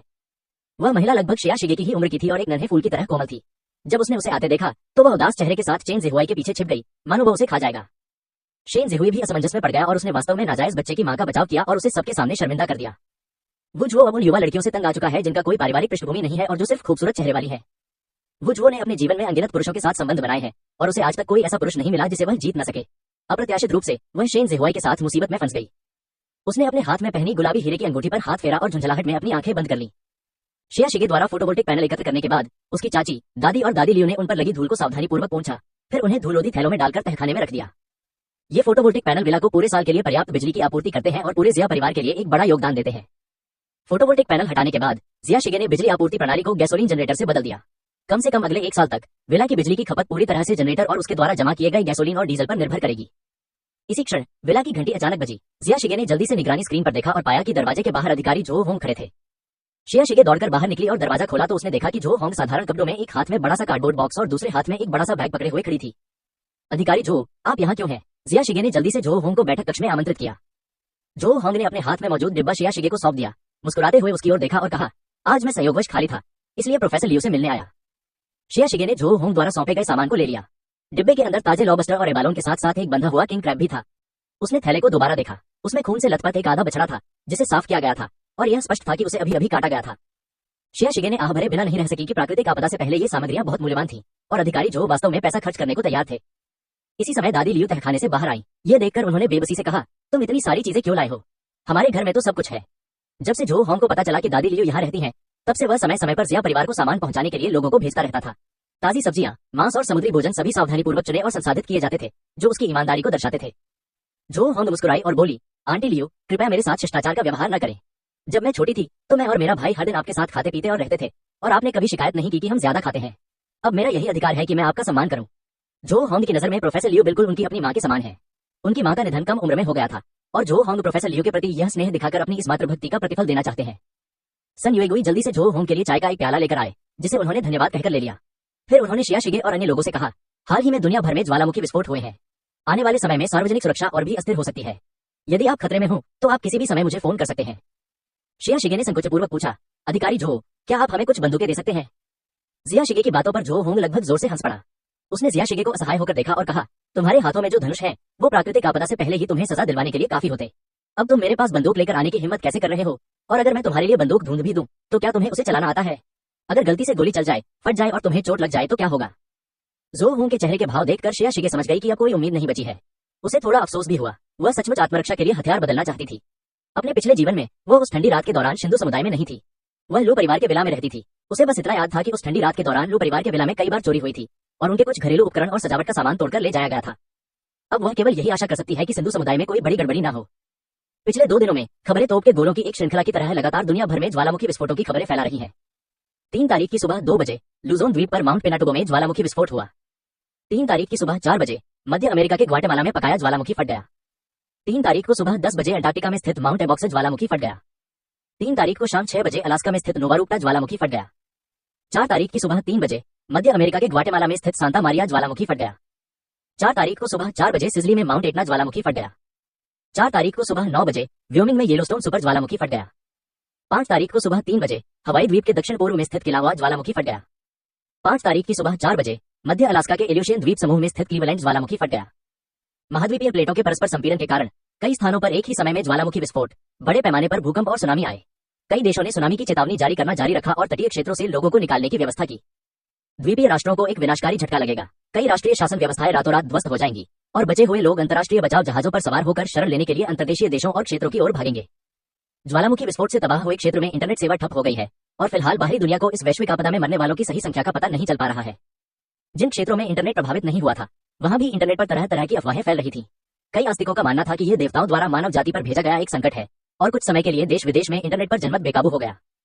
6 अप्रैल से शुरू होकर यह वैश्विक ज्वालामुखी विस्फोट आपदा अनिवार्य रूप से चीन तक भी पहुंच गई है। 6 तारीख को रात 1 बजे चीन का सबसे बड़ा सक्रिय ज्वालामुखी तियानची ज्वालामुखी फट गया। अपने पिछले जीवन की यादों के कारण शिया शिगे आज रात सो नहीं पाई। सबसे पहले उसने अपना फोन उठाया और समाचार पढ़े। समाचार रिपोर्टों के अनुसार तियानची ज्वालामुखी के भीषण विस्फोट ने कई सौ किलोमीटर के दायरे में लगभग सभी पारिस्थितिक तंत्रों को नष्ट कर दिया और ज्वालामुखी कीचड़ और चट्टानों के प्रवाह का वितरण क्षेत्र सीधे 300 किलोमीटर दूर स्थित सोंगहुआ झील को भी ढक लिया। ज्वालामुखी विस्फोट से निकलने वाली राख का स्तंभ 40 मीटर तक ऊंचा है और इससे उत्तर कोरिया और जापान के होकाइडो के बीच लगभग 10 सेंटीमीटर मोटी ज्वालामुखी राख की चादर बनने की आशंका है। ज्वालामुखी विस्फोट के कारण बड़े पैमाने पर भूस्खलन भी हुआ, जो घाटी में 100 मील से अधिक दूर तक बहता हुआ गया और रास्ते में पड़ने वाले सभी गांवों और कस्बों को अपनी चपेट में ले लिया। भूस्खलन और लावा से भी कहीं अधिक भयावह ज्वालामुखी विस्फोटों से उत्पन्न मलबा होता है। यह मलबा उच्च तापमान वाली वायु राशियों, चट्टानों और ज्वालामुखी राख से बना होता है, जो हिमस्खलन की तरह कम से कम 100 मील प्रति घंटे की रफ्तार से आकाश से गिरता है। हालांकि मलबे से खुली आग नहीं निकली, लेकिन तापमान भयावह था, जो 600 डिग्री से भी ऊपर पहुंच गया था। जिन लोगों को ज्वालामुखी फटने की आशंका नहीं थी और जिन्होंने खाली करने से इनकार कर दिया था, वे अब टन भर ज्वालामुखी राख से दब गए थे और उन्हें नहीं पता था कि उनकी मौत दम घुटने से हुई, घुटन से हुई या झुलसने से हुई। मलबे के बहाव से सब कुछ अस्त व्यस्त हो गया था। सूखे और भीषण गर्मी से बच पाने वाले फूल, पेड़, पक्षी या जानवर भी नहीं बच पाए। किसी भी जीवित प्राणी के बचने का कोई मौका नहीं था। समाचार लगातार अपडेट किए जा रहे हैं, जिससे आपदा संबंधी जानकारी वास्तविक समय में उपलब्ध हो रही है। सरकार स्थिति को स्थिर करने और विस्थापित निवासियों को सांत्वना देने के लिए हर संभव प्रयास कर रही है। तियानची ज्वालामुखी के विस्फोट से आसपास के दर्जनों कस्बे और गांव प्रभावित हुए, जिससे 10 लाख से अधिक लोग प्रभावित हुए। कैमरे में दिख रहे जिन लोगों ने अपने गृहनगर खाली किए, उनके चेहरे ज्वालामुखी विस्फोट देखने के बाद भ्रमित और हताश लग रहे थे। लंबे समय से चल रहे सूखे ने कई लोगों का मनोबल गिरा दिया है और उन्हें दोबारा ऐसी विनाशकारी आपदा का सामना करने की उम्मीद नहीं थी। कई लोग खुद पर काबू नहीं रख पाए और जोर जोर से रोने लगे। हजारों साल पहले एक ज्वालामुखी विस्फोट रातों रात कई प्राचीन सभ्य शहरों को नष्ट कर सकता था।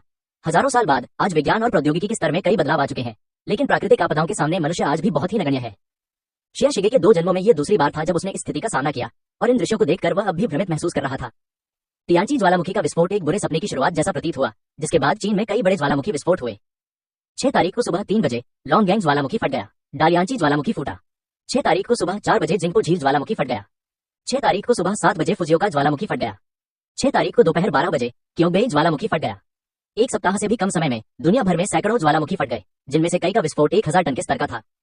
ज्वालामुखी विस्फोटों से उत्पन्न अरबों टन ज्वालामुखी राख धीरे धीरे वायुमंडल में फैल गई और पूरा वायुमंडल राख के बादलों से ढक गया। सूर्य की रोशनी धूसर बादलों को भेद नहीं पाई और धीरे धीरे पृथ्वी पर अंधेरा छा गया। इस प्रकार सौर विकिरण कम हो गया और पूरे दिन से चल रही चिलचिलाती धूप आखिरकार समाप्त हो गई। अंधेरे में डूबा हुआ सोंग परिवार का विला अभी भी काफी रोशन था, लेकिन पिछले कुछ दिनों का शांत पारिवारिक माहौल पूरी तरह से भंग हो गया था। मेरा बेटा, ये बच्चा ऐसे ही कैसे गायब हो गया? माँ सोंग युहान के कंधे पर सिर रखकर रुक रुक कर रोने लगी। मैं भविष्य में कैसे जी पाऊंगी? सोंग युक्सिंग ने मूल रूप से कुछ समय पहले चीन लौटने की योजना बनाई थी, लेकिन संयोगवश उसी समय उन्हें नए माल का एक बैच प्राप्त हुआ और उन्हें डर था कि घर लौटने के बाद उन्हें इसका स्वाद चखने का मौका नहीं मिलेगा। इसलिए उन्होंने अपनी वापसी की तारीख स्थगित कर दी, ताकि घर लौटने से पहले वह इसका फिर से आनंद ले सकें। इस दौरान सोंग के माता पिता ने उसे अनगिनत बार फोन करके जल्दी वापस आने का आग्रह किया, लेकिन उसने हमेशा औपचारिकतापूर्वक ही जवाब दिया। सोंग युक्सिंग को शुरू में लगा कि उसका परिवार बेवजह ही इस बात को बढ़ा चढ़ाकर पेश कर रहा है। उसने विदेशों में कई बार ज्वालामुखी विस्फोट देखे थे और अक्सर ज्वालामुखी विस्फोट स्थलों पर तस्वीरें लेने जाता था। गाढ़ा लावा बहुत धीरे धीरे बहता है और यहाँ तक कि 80 साल का आदमी भी समय रहते इससे बच सकता है। ये देखकर सोंग के माता पिता ने सोंग युक्सिंग के दोस्तों से उसे फोन करके जल्द से जल्द घर लौटने के लिए मनाने को कहा, लेकिन सोंग युक्सिंग ने फिर भी इसे गंभीरता से नहीं लिया। इतना ही नहीं, उसने चीन में अपने दोस्तों से बेशर्मी से यह भी कहा कि चीन में जीवन उस आरामदायक जीवन की तुलना में कुछ भी नहीं है जो वह अभी जी रहा है, और अगर उसके माता पिता उसे लगातार आग्रह न करते तो वह चीन लौटने के बजाय विदेश में मरना पसंद करता। तो उसने रेड लाइट एरिया की कुछ लड़कियों को गले लगाया और विला में मौज मस्ती की। नशे में धुत लोगों का समूह इतना चूर था कि मतिभ्रम के प्रभाव के कारण वे दिन और रात में या स्वर्ग में है या धरती पर अंतर नहीं कर पा रहे थे। सोंग युक्सिंग पूरे 1 हफ्ते तक इसी तरह मौज मस्ती करता रहा। 1 हफ्ते बाद आखिरकार उसे होश आया। जब उसका दिमाग धीरे धीरे साफ हुआ तो उसने सोंग ली द्वारा उसे हस्तांतरित की गई सोंग परिवार की संपत्तियों का हिसाब किताब करना शुरू किया और घर लौटने की तैयारी करने लगा। अप्रत्याशित रूप से इस देरी ने उनका जीवन पूरी तरह से बर्बाद कर दिया। उसने सोंग परिवार की सारी संपत्ति ले ली और एक विमान से रवाना हो गया, लेकिन जिस विमान में वह सवार था वह आइसलैंड के एक ज्वालामुखी से टकरा गया और उसमें विस्फोट हो गया। ज्वालामुखी की राख इंजन में समा जाने के कारण विमान रुक गया और ज्वालामुखी के लावा में जा गिरा। सोंग युक्सिंग का शरीर पूरी तरह से नष्ट हो गया, उसकी एक हड्डी भी नहीं बची। जब यह दुखद खबर घर पहुंची तो सोंग के पिता सोंग क्यूई, जिन्होंने अपने युवा बेटे को खो दिया था, पिछले कुछ दिनों से लगातार रो रहे थे। अधेड़ उम्र में अपने बेटे को खोने के बाद सोंग पिता का मनोबल अचानक टूट गया। हमेशा गरिमापूर्ण और शालीन रहने वाले सोंग यू के पास इस दौरान नहाने धोने और सजने संवरने का भी समय नहीं था। वह बस सोंग युहान को गले लगाकर हर दिन रोते रहते थे। हालांकि सोंग युहान को अपना ये लापरवाह छोटा भाई पसंद नहीं था, लेकिन वह अपने पिता सोंग यू से कम दुखी नहीं था। आपको यह जानना होगा कि सोंग युक्सिंग अपने साथ वह सारी संपत्ति लेकर जा रहा है जिसे सोंग क्यूई ने स्थानांतरित कर दिया था। इस बार विमान पूरी तरह नष्ट हो गया और उसमें सवार सभी लोग मारे गए, चाहे लोग हो या पैसा, सब कुछ ज्वालामुखी की राख में जलकर राख हो गया। सोंग युहान को बहुत पछतावा हुआ। अगर उसे पता होता कि ऐसा होगा तो वह विदेश जाकर सोंग युक्सिंग को खुद वापस ले आता। लू सिक्सुए अपना पेट पकड़े एक तरफ बैठी रही और कुछ भी बोलने की हिम्मत नहीं कर रही थी। वह बहुत चिंतित भी थी। उसे पता था कि सोंग ली ने अपनी अधिकांश संपत्ति सोंग युक्सिंग के नाम कर दी थी। अब जब पैसा चला गया है तो सोंग परिवार भी लू परिवार की तरह खोखला हो सकता है। इस दौरान जो इलान उससे पैसे मांगती रही है, लेकिन लू सिक्सुए को ये पैसे कहां से मिलेंगे? सोंग परिवार उस पर कड़ी नजर रखता था और उसे लगभग कभी भी बाहर जाने की अनुमति नहीं देता था। इसलिए लू सिक्सुए को झाओ हुईफेंग से मिलने का कोई मौका नहीं मिला। लू सिक्सुए को धीरे धीरे यह एहसास होने लगा कि झाओ हुईफेंग अच्छा इंसान नहीं है। अगर वह उससे न मिलती तो वह उसे शायद ही कभी पैसे देता। हर बार मिलने और अच्छी बातचीत के बाद वह उसे कुछ पैसे देता, मानो कोई सौदा कर रहा हो। जब लू सिक्सुए परेशान थी तभी आया पास आई और फुसफुसाते हुए बोली, मैडम, श्रीमती लू मिलने आई है। लू सिक्सुए का दिल अचानक धड़कना बंद हो गया। इस समय जू इलान यहाँ आकर क्या करना चाहती होगी? ये सुनकर सोंग क्यूई स्तब्ध रह गया। उसने अपने आंसू पोंछे और अनिच्छा से जू इलान का अभिवादन किया। जू इलान ने पहले सोंग क्यूई को सांत्वना दी, फिर लू सिक्सुए को पिछवाड़े में खींचकर ले गई और उससे पूछा, जुए, क्या तुम्हारे पास यहाँ कुछ पैसे हैं? लू सिक्सुए की आंखें सूज गईं और उसने बेबसी से कहा, माँ, मेरे पास सच में पैसे नहीं है। मेरी सास ने सोंग परिवार की सारी संपत्ति सोंग युक्सिंग को विदेश भेज दी। अब सोंग युक्सिंग मुश्किल में है और सोंग परिवार नाम का खोखला हो गया है। मैं आपको देने के लिए पैसे कहां से लाऊं? जू इलान ने घबराकर लू सिक्सुए को एक तरफ खींच लिया और कहा, जुए, हमारे परिवार के पास अब सचमुच पैसे नहीं बचे हैं। अगर यही हाल रहा तो हम पानी भी नहीं खरीद पाएंगे। तुम ही मेरी एकमात्र उम्मीद हो, इसलिए तुम्हें हमारे परिवार के लिए कोई हल निकालना होगा। लू सिक्की के पदावनत होने के बाद से उसकी कल्याणकारी योजनाओं में पहले से कहीं अधिक गिरावट आई है। अब पानी के एक डिब्बे की कीमत 100,000 युआन तक बढ़ गई है। जू इलान तो नहाने की भी हिम्मत नहीं कर पाती। एक धनी महिला होने के नाते वह इस तरह का जीवन सहन नहीं कर सकती। जू इलान ने लू सिक्सुए को खींचते हुए कहा, तुम्हें शीगे से दोबारा विनती करने की जरूरत नहीं है। जब तक तुम्हारा बड़ा भाई अपना पुराना पदभार फिर से संभाल लेता है, घर की मुश्किलें कम हो सकती हैं। इस दौरान जू इलान और लू बो लगातार शिया शिगे से संपर्क करने की कोशिश कर रहे थे, इस उम्मीद में कि शिया शिगे लू सिकी को उसकी नौकरी वापस दिलाने में मदद कर सके। लेकिन शिया शिगे ने उन्हें पूरी तरह से अनदेखा कर दिया। पिछली घटना के कारण उन्हें शिंदू कम्युनिटी के एक्सेस कंट्रोल द्वारा ब्लैकलिस्ट कर दिया गया था और अब वे शिंदू कम्युनिटी में प्रवेश नहीं कर सकते और शिया शिगे से मिल भी नहीं सकते। लू सिक्सुए ने भौहें चढ़ाकर जवाब दिया, माँ, मैंने आपको पिछली बार बताया था कि शीगे ने दृढ़ता से इनकार कर दिया था। उस दिन मैं लगभग उसके सामने घुटने टेकने ही वाली थी, लेकिन उसने बिना किसी कारण के मेरी बात अनसुनी कर दी। लू सिक्सुए ने जू इलान का चेहरा देखा और अचानक उसके मन में एक विचार आया। उसने कहा, माँ, दरअसल पिछली बार मैंने शीगे से जो सुना था उससे पता चलता है कि वह भी जो के यहाँ काम करना चाहती है। अगर हम शीगे को जो के यहाँ काम करने का मौका दिला दें तो शायद वह मदद करने के लिए राजी हो जाए। ये सुनकर जू इलान स्तब्ध रह गई। उसने भौहें चढ़ाकर पूछा, हम कैसे वादा कर सकते हैं? हम जो के यहाँ एक शब्द भी नहीं बोल सकते। लू सिक्सुए मुस्कुराई और बोली, क्या हमारी भाभी अभी भी हमारे साथ नहीं है?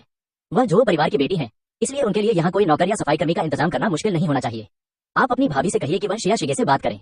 शायद वह जो ऑपरेशन में शामिल होने के लिए हमारी शर्तें मान लें। हालांकि यह सिर्फ एक साधारण सफाई कर्मी या क्लीनर नहीं है, फिर भी जो की दुकान आजकल बहुत लोकप्रिय है। कई कॉलेज छात्र जो की दुकान में शौचालय साफ करना चाहते हैं, लेकिन उनके पास ऐसा करने का कोई साधन नहीं है। आखिरकार जिया शिगे एक बेरोजगार कॉलेज छात्र है। मौजूदा रोजगार के माहौल में वह जो ऑपरेशन में शामिल हो सकता है। लू सिक्सुए को लगता है कि जिया शिगे के लिए इस प्रस्ताव को ठुकराने का कोई कारण नहीं है। यह सुनकर जू इलान ने भौहें चढ़ाई और कुछ देर सोचा, फिर सोच समझकर सिर हिलाया। शिया शिगे और उनका परिवार कुछ समय से खबरों पर नजर रख रहा है। यह वैश्विक स्तर पर हुआ व्यापक ज्वालामुखी विस्फोट लगभग एक सप्ताह तक चला और हाल के दिनों में धीरे धीरे शांत हुआ है। इस सप्ताह के दौरान करोड़ों लोगों ने अपने घर खो दिए और विस्थापित हो गए और अनगिनत लोग मारे गए और घायल हुए। समुद्र के किनारे बसे कई द्वीपीय राष्ट्र अब निर्जन माने जाते हैं। अतीत के खूबसूरत समुद्र तट और चहल पहल भरे बंदरगाह पूरी तरह से गायब हो गए हैं। केवल टूटी हुई दीवारें, ढह चुकी इमारतें और चारों ओर बिखरा मलबा ही बचा है। ज्वालामुखी विस्फोट और सुनामी से बचे लोग भी अराजकता की स्थिति में आ गए। हर जगह पीड़ित थे, विलाप और दुख का माहौल था। पिछले कुछ दिनों से ज्वालामुखी की राख की मोटी परत के कारण सूर्य की रोशनी रात के बादल को भेद नहीं पा रही है और हवा का तापमान धीरे धीरे गिरने लगा है। शिया शिगे ने समाचार पृष्ठ बंद किया और यूं ही जिंदू कम्युनिटी के मालिक समूह को देखने लगी। समूह में सभी की मिली जुली भावनाएं थीं। मुझे खुशी है कि अब मुझे अपनी जिंदगी बढ़ाने के लिए एयर कंडीशनर नहीं चलाना पड़ता, जिससे बिजली के बिल में काफी बचत होती है। लेकिन मुझे इस बात की चिंता है कि मुझे नहीं पता कि मैं दोबारा सूरज कब देख पाऊंगी। 2-1908 नारियल का पेड़। पिछले कुछ दिनों में तापमान में आखिरकार गिरावट आई है। हालांकि अभी भी थोड़ी गर्मी है, लेकिन पहले से काफी बेहतर है। 6-702 क्याओ युगान। हाँ, आज पहली बार मैं बिना पसीना बहाए उठा हूँ। सूखा और तरोताजा महसूस करना वाकई दुर्लभ है। 4-1209 सुस्ती दिखा रहा है। जागना क्या होता है? मुझे ऐसा लगता है कि मैं बिल्कुल जाग नहीं पा रहा हूँ। पिछले कुछ दिनों से मैं एक तरह के भ्रम में हूँ क्योंकि सूरज नहीं निकला है। जब मैं जागता हूँ तो मुझे पता ही नहीं चलता कि दिन है या रात। मुझे लगता है कि मेरी जैविक घड़ी पूरी तरह से गड़बड़ हो गई है। 6-702 क्याओ युगांग। मुझे भी और मुझे अपने दिल में थोड़ा उदास और असहज महसूस हो रहा है। 4-1209 सुस्ती दिखा रहा है। पहले मुझे लगता था कि मौसम बहुत गर्म है और सूरज बहुत तेज है और मैं चाहता था कि सूरज कभी निकले ही ना। अब जब मैं सूरज को देख नहीं पा रहा हूँ तो मुझे और भी बुरा लग रहा है। मैं बहुत असमंजस में हूँ। 6-2702 हुआन। मैंने पहले किसी को यह कहते सुना था कि मनुष्य दिन पर निर्भर प्राणी है। वे सूर्योदय के समय काम करते हैं और सूर्यास्त के समय आराम करते हैं। सूर्य के प्रकाश की कमी हमारे मूड को वास्तव में प्रभावित कर सकती है और हमें अवसाद के प्रति अधिक संवेदनशील बना सकती है। 2-1908 नारियल का पेड़। सकारात्मक सोचें, कम से कम हम एयर कंडीशनिंग पर पैसे बचा सकते हैं। दुनिया भर में लू से कई लोगों की मौत हुई है, लेकिन यह लू आपदा आखिरकार खत्म हो गई है। 2-1408 गांव में तापमान गिर गया है और ज्वालामुखी विस्फोट बंद हो गए हैं। धरती आखिरकार सामान्य हो जाएगी, है ना? हम काम और स्कूल कब दोबारा शुरू कर सकते हैं? 4-1209 सुस्ती दिखा रहा है। 8-2-1408 गांव में तुम्हें इतनी जल्दी क्यों है? तापमान तो अभी 2 दिन पहले ही गिरा है। 2-1408 गांव में चिंता मत करो, मेरा बच्चा कुछ समय से घर पर है और उसने जो कुछ भी सीखा है लगभग सब कुछ भूल गया है। कॉलेज प्रवेश परीक्षा में अब 10 दिन से भी कम समय बचा है। इस तरह पढ़ाई जारी रखना ठीक नहीं है। 12-1803 triple A brother building materials ने कारोबार बंद कर दिया है।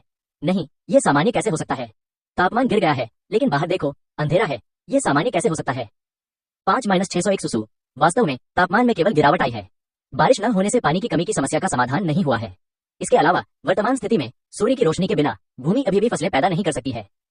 2-1908 नारियल का पेड़। अगर यह फल नहीं देता तो नहीं देता। अब हमारे पास खाने के लिए रेत से बने बेत के केक हैं, इसलिए हम भूख से नहीं मरेंगे। यह पौधा सचमुच अद्भुत है और यह इस वातावरण में उग सकता है। 4-1209 काम चोरी कर रहा है। बस करो, बोलना बंद करो। मैं अब बेताब हूँ। मुझे ये याद दिलाना बंद करो कि मैं केवल सैंडवाइन केक ही खा सकता हूँ। 7-408 बीती बातें हवा में उड़ जाती हैं। मैं आप सभी को याद दिलाने के लिए यहाँ हूँ। कृपया हाल ही में सामान इकट्ठा करने के लिए बाहर जाते समय सावधान रहें, क्योंकि अंधेरे में लोग चीजें चुरा लेते हैं। आज जब मेरा परिवार सैंडवाइन केक इकट्ठा कर रहा था तो उसकी जेब से फोन चोरी हो गया। 4-1209 काम में ढिलाई कर रहा है। 8-7-408 बीता हुआ कल हवा में उड़ गया। क्या आपने पुलिस को बुलाया है? 7-408 बीता हुआ कल हवा में उड़ गया। मैंने इसकी सूचना दे दी है, लेकिन बहुत अंधेरा है और निगरानी कैमरे में मुझे ठीक से दिखाई नहीं दे रहा है। मैं बस इतना ही कह सकता हूँ कि मैं बदकिस्मत हूँ। आप सभी कृपया सावधान रहें। शिया शिगे ने ग्रुप चैट देखते हुए भुहें चढ़ाई। उसे उम्मीद नहीं थी कि कोई अंधेरे में चोरी करेगा। वाकई रात में अफरा तफरी मच जाती है। कुछ लोग अब खुद को रोक नहीं पाए। दोपहर के भोजन के बाद जिया शिगे ने ताओयुआन परिसर में प्रवेश किया। पीच गार्डन के जंगलों में चेरी पक चुकी है और गिसेला ब्लैक पल के फल कुरकुरे और मीठे हैं। शिया शिगे ने ताओयुआन स्टोर में चेरी के उपहार बॉक्स रखे, जिनकी कीमत 50,000 युआन प्रति बॉक्स थी और इनकी सीमित मात्रा केवल 200 पीस थी। शेल्फ पर रखते ही ये बिक गए। फिर जिया शिगे ने खेत में सब्जियों को संसाधित किया और उन सभी सब्जियों को पैक करके भेज दिया जिन्हें भेजने की आवश्यकता थी। अब शिया शिगे को पैसों की कमी नहीं है। उनके खाते में 10 करोड़ युआन से अधिक की राशि है, जो उनके परिवार के लिए जीवन भर चिंतामुक्त जीवन जीने के लिए पर्याप्त है। हालांकि ताओयुआन में उसकी दुकान अभी भी सामान्य रूप से चल रही थी। इसका सीधा सा कारण यह था कि ताओयुआन क्षेत्र के अगले हिस्से के लिए अनलॉक करने की शर्तें अभी तक पूरी नहीं हुई थी। पहले एक खदान को खोलने में 100 मिलियन और एक झील को खोलने में 1 बिलियन लगते थे। अंतरिक्ष हमेशा भारी रकम मांगता है। जिया शिगे को डर है कि अगली बार इसे खोलने में 10 बिलियन लग जाएंगे। वह एहतियात के तौर पर ही और अधिक पैसे बचा सकती थी। अब समस्या यह है कि अगले अनलॉक किए जाने वाले क्षेत्र के लिए अनलॉक करने की शर्तें अभी तक सक्रिय नहीं हुई हैं। शिया शिगे और निमाओ ने इस पर चर्चा की और पाया कि उनकी दृष्टि के दायरे में नी कोहरे से ढका कोई क्षेत्र नहीं था और आसपास के सभी क्षेत्र अनलॉक हो चुके थे। फिर शेष खुला क्षेत्र या तो ताओयुआन झील के दूसरी ओर है या ताओयुआन खदान के दूसरी ओर है। शिया शिगे ने नाव से ताओयुआन झील के दूसरी ओर जाकर देखने का फैसला किया। जब जिया शिगे ने पहली बार नौकायन सीखा तो वह किनारे से बहुत दूर जाने की हिम्मत नहीं करता था, लेकिन निरंतर अभ्यास के बाद जिया शिगे ने नौकायन के बुनियादी कौशल में महारत हासिल कर ली है और अब वह लंबी दूरी की नौकायन करने का प्रयास कर सकता है। उसने नौक में ईंधन भरवाया, कुछ दैनिक जरूरत की चीजें और खाना केबिन में रखा, बिल्ली को साथ लिया और रवाना हो गई। शिया शिगे नाव के निचले हिस्से में बैठकर सामने के खूबसूरत नजारों की प्रशंसा करते हुए नाव चला रहे थे और बीच बीच में आलू के चिप्स का एक टुकड़ा अपने मुंह में डाल रहे थे। इस झील का क्षेत्रफल वास्तव में बहुत बड़ा है। झील की सतह दर्पण जैसी है, पानी नीला है और हवा चलने पर लहरें उठती हैं। कभी कभी आप 1 या 2 मछलियों को अचानक पानी से बाहर उछलते हुए देख सकते हैं, जिससे साफ पानी में छींटे पड़ते हैं और फिर वे तेजी से पानी में वापस गोता लगाती हैं और बिना किसी निशान के गायब हो जाती हैं। इन मछलियों को पहले शिया शिगे द्वारा ताओयुआन धारा में छोड़ा गया था। ताओयुआन झील के खुलने के बाद धारा की कुछ मछलियां झील में तैरकर आ गईं और इस विशाल जल निकाय में जीवित रहने और प्रजनन करने लगी। 2-3 घंटे तक नौकायन करने के बाद चौड़ी झील धीरे धीरे संकरी होती गई और पहले स्थिर जल प्रवाह कुछ अशांत हो गया। जिया शिगे को एहसास हुआ कि उसने नाव को झील से नदी में ला दिया है। नदी में प्रवेश करते ही पानी की पहले से चिकनी सतह पर लहरें उठने लगी। नौक भी लहरों के साथ ऊपर नीचे होने लगी और तेजी से हिलने लगी। शिया शिगे एक पल के लिए थोड़ा घबरा गया। उसने तुरंत खुद को शांत किया और चुपचाप उन आपातकालीन प्रक्रियाओं की समीक्षा की जिनका उसने पहले अभ्यास किया था। उसने स्टीयरिंग व्हील को मजबूती से पकड़ा और पानी के बहाव में होने वाले बदलावों के अनुसार नौक की दिशा को समायोजित किया ताकि नौक अपनी स्थिर गति से आगे बढ़ सके। नौक नदी में बहती चली गई और नदी के दोनों किनारे हरे भरे घास से ढके हुए थे जो अनंत तक फैले हुए थे।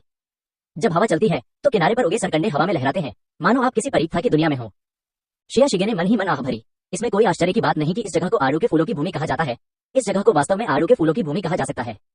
नौक लगभग 1 घंटे तक नदी में चलती रही। अचानक जिया शिगे की नजर के सामने घना कोहरा छा गया और उसने जल्दी से नौक की गति धीमी कर दी। शिया शिगे ने एक दूरबीन निकाली और सामने के धुंध भरे क्षेत्र का अवलोकन किया। मैंने देखा कि नदी का अंतिम छोर कोहरे से ढका हुआ था और कोहरे के किनारे का पानी अधिक नीला और गहरे रंग का था। शिया शिगे ने कोहरे के किनारे गहरे रंग के झील के पानी को कुछ आश्चर्य से देखा और उसे एहसास हुआ कि यह नदी का मुहाना होना चाहिए। शिया शिगे ने पहले भी लोकप्रिय विज्ञान के भूगोल संबंधी टीवी कार्यक्रमों में ऐसे दृश्य देखे थे। नदी के मुहाने पर आमतौर पर ऐसा ही दृश्य देखने को मिलता है, जिसमें नदी के दो अलग अलग रंगों का पानी आपस में मिल जाता है। नदी और समुद्र के पानी के घनत्व में अंतर के कारण पानी के रंग में भी अंतर होता है। इसके अलावा समुद्र में बड़ी संख्या में धनात्मक आवेशित कोलाइडल कण होते हैं, जबकि नदी की तलछट ऋणात्मक आवेशित होती है। जब नदी समुद्र में मिलती है तो कोलाइडल कण और तलछट मिलकर एक आकर्षक दृश्य बनाते हैं, जिससे पानी के रंग का एक अनूठा नजारा बनता है। इसलिए जिया शिगे ने अनुमान लगाया कि सामने कोहरे से ढका हुआ क्षेत्र समुद्र होना चाहिए। शिया शिगे का जन्म एक अंतर्देशीय शहर में हुआ था और उन्हें समुद्र देखने का अवसर बहुत कम मिला था। अब जब उनके अपने परिवेश में समुद्र प्रकट हुआ तो वे बेहद उत्साहित थी। शिया शिगे ने बिल्ली को गोद में उठाया और उत्साह से पूछा, शियाओ शियाओ, सामने के कोहरे को हटाने की क्या शर्तें हैं? इसकी कीमत कितनी है? 2 अरब, 10 अरब। परीक्षण के बाद बिल्ली ने जवाब दिया, आगे धुंध वाले क्षेत्र को अनलॉक करने के लिए 100 पीच ब्लॉसम पॉइंट्स की आवश्यकता है। शिया शिगे ने पलके झपकाते हुए उलझन में पूछा, ताओयुआन का मूल्य क्या है? ताओयुआन की मुद्रा प्रणाली क्या है? इसे आरएमबी में बदलने में कितना खर्च आता है?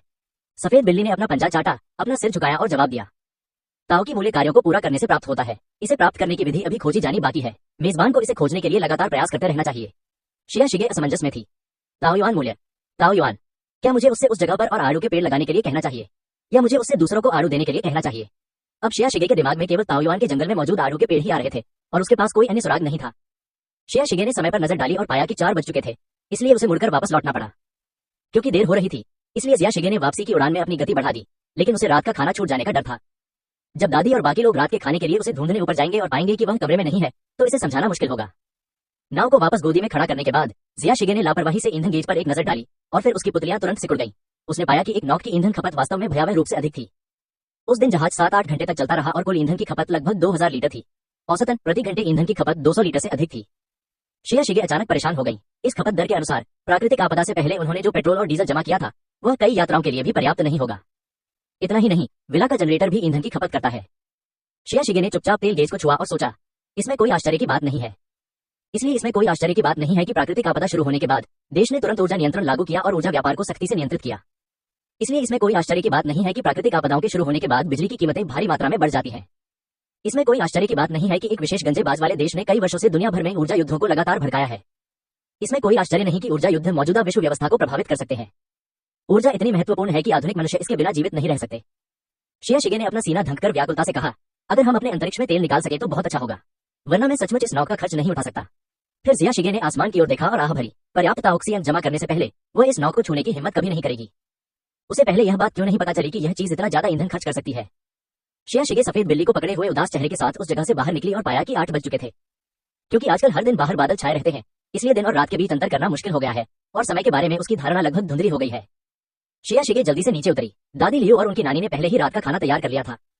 शिया हुयेन और शिया गोचेंग के आने से पहले शिया शिगे सफेद बिल्ली को गोद में लिए सोफे पर बैठे अपने परिवार के साथ टीवी देख रहे थे।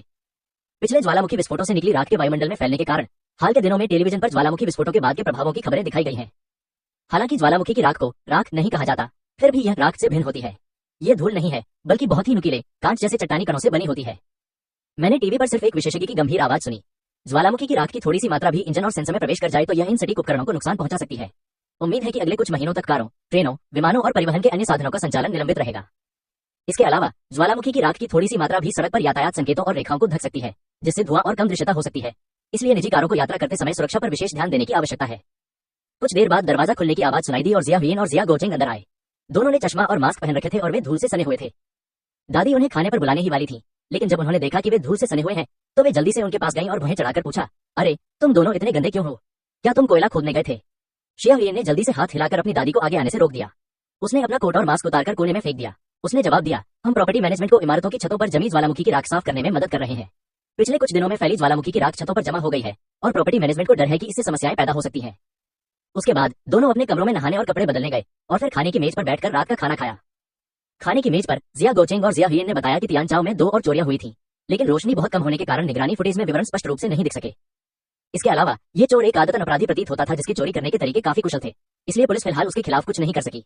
वे केवल सभी को सामान इकट्ठा करते समय अपने निजी सामान का ध्यान रखने की याद दिला सकते थे।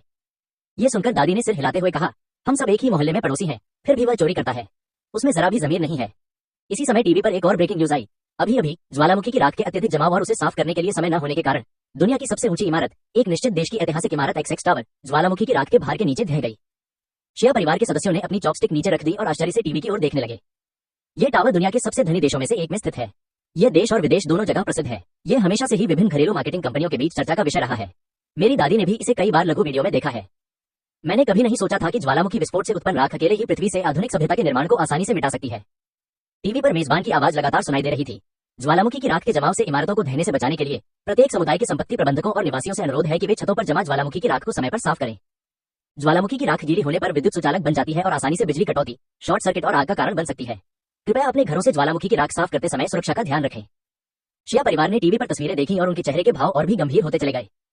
सुन युएगुई ने खाना खाने की जहमत भी नहीं उठाई। उसने अपना कटोरा और चॉपस्टिक नीचे रख दिए, खड़ी हो गई, अपनी आस्तीनें ऊपर चटाई और बोली, नहीं, मुझे छत पर चढ़कर हमारी छत पर जमी ज्वालामुखी की राख साफ करनी होगी। नहीं तो अगर हमारा घर गिर गया तो क्या होगा।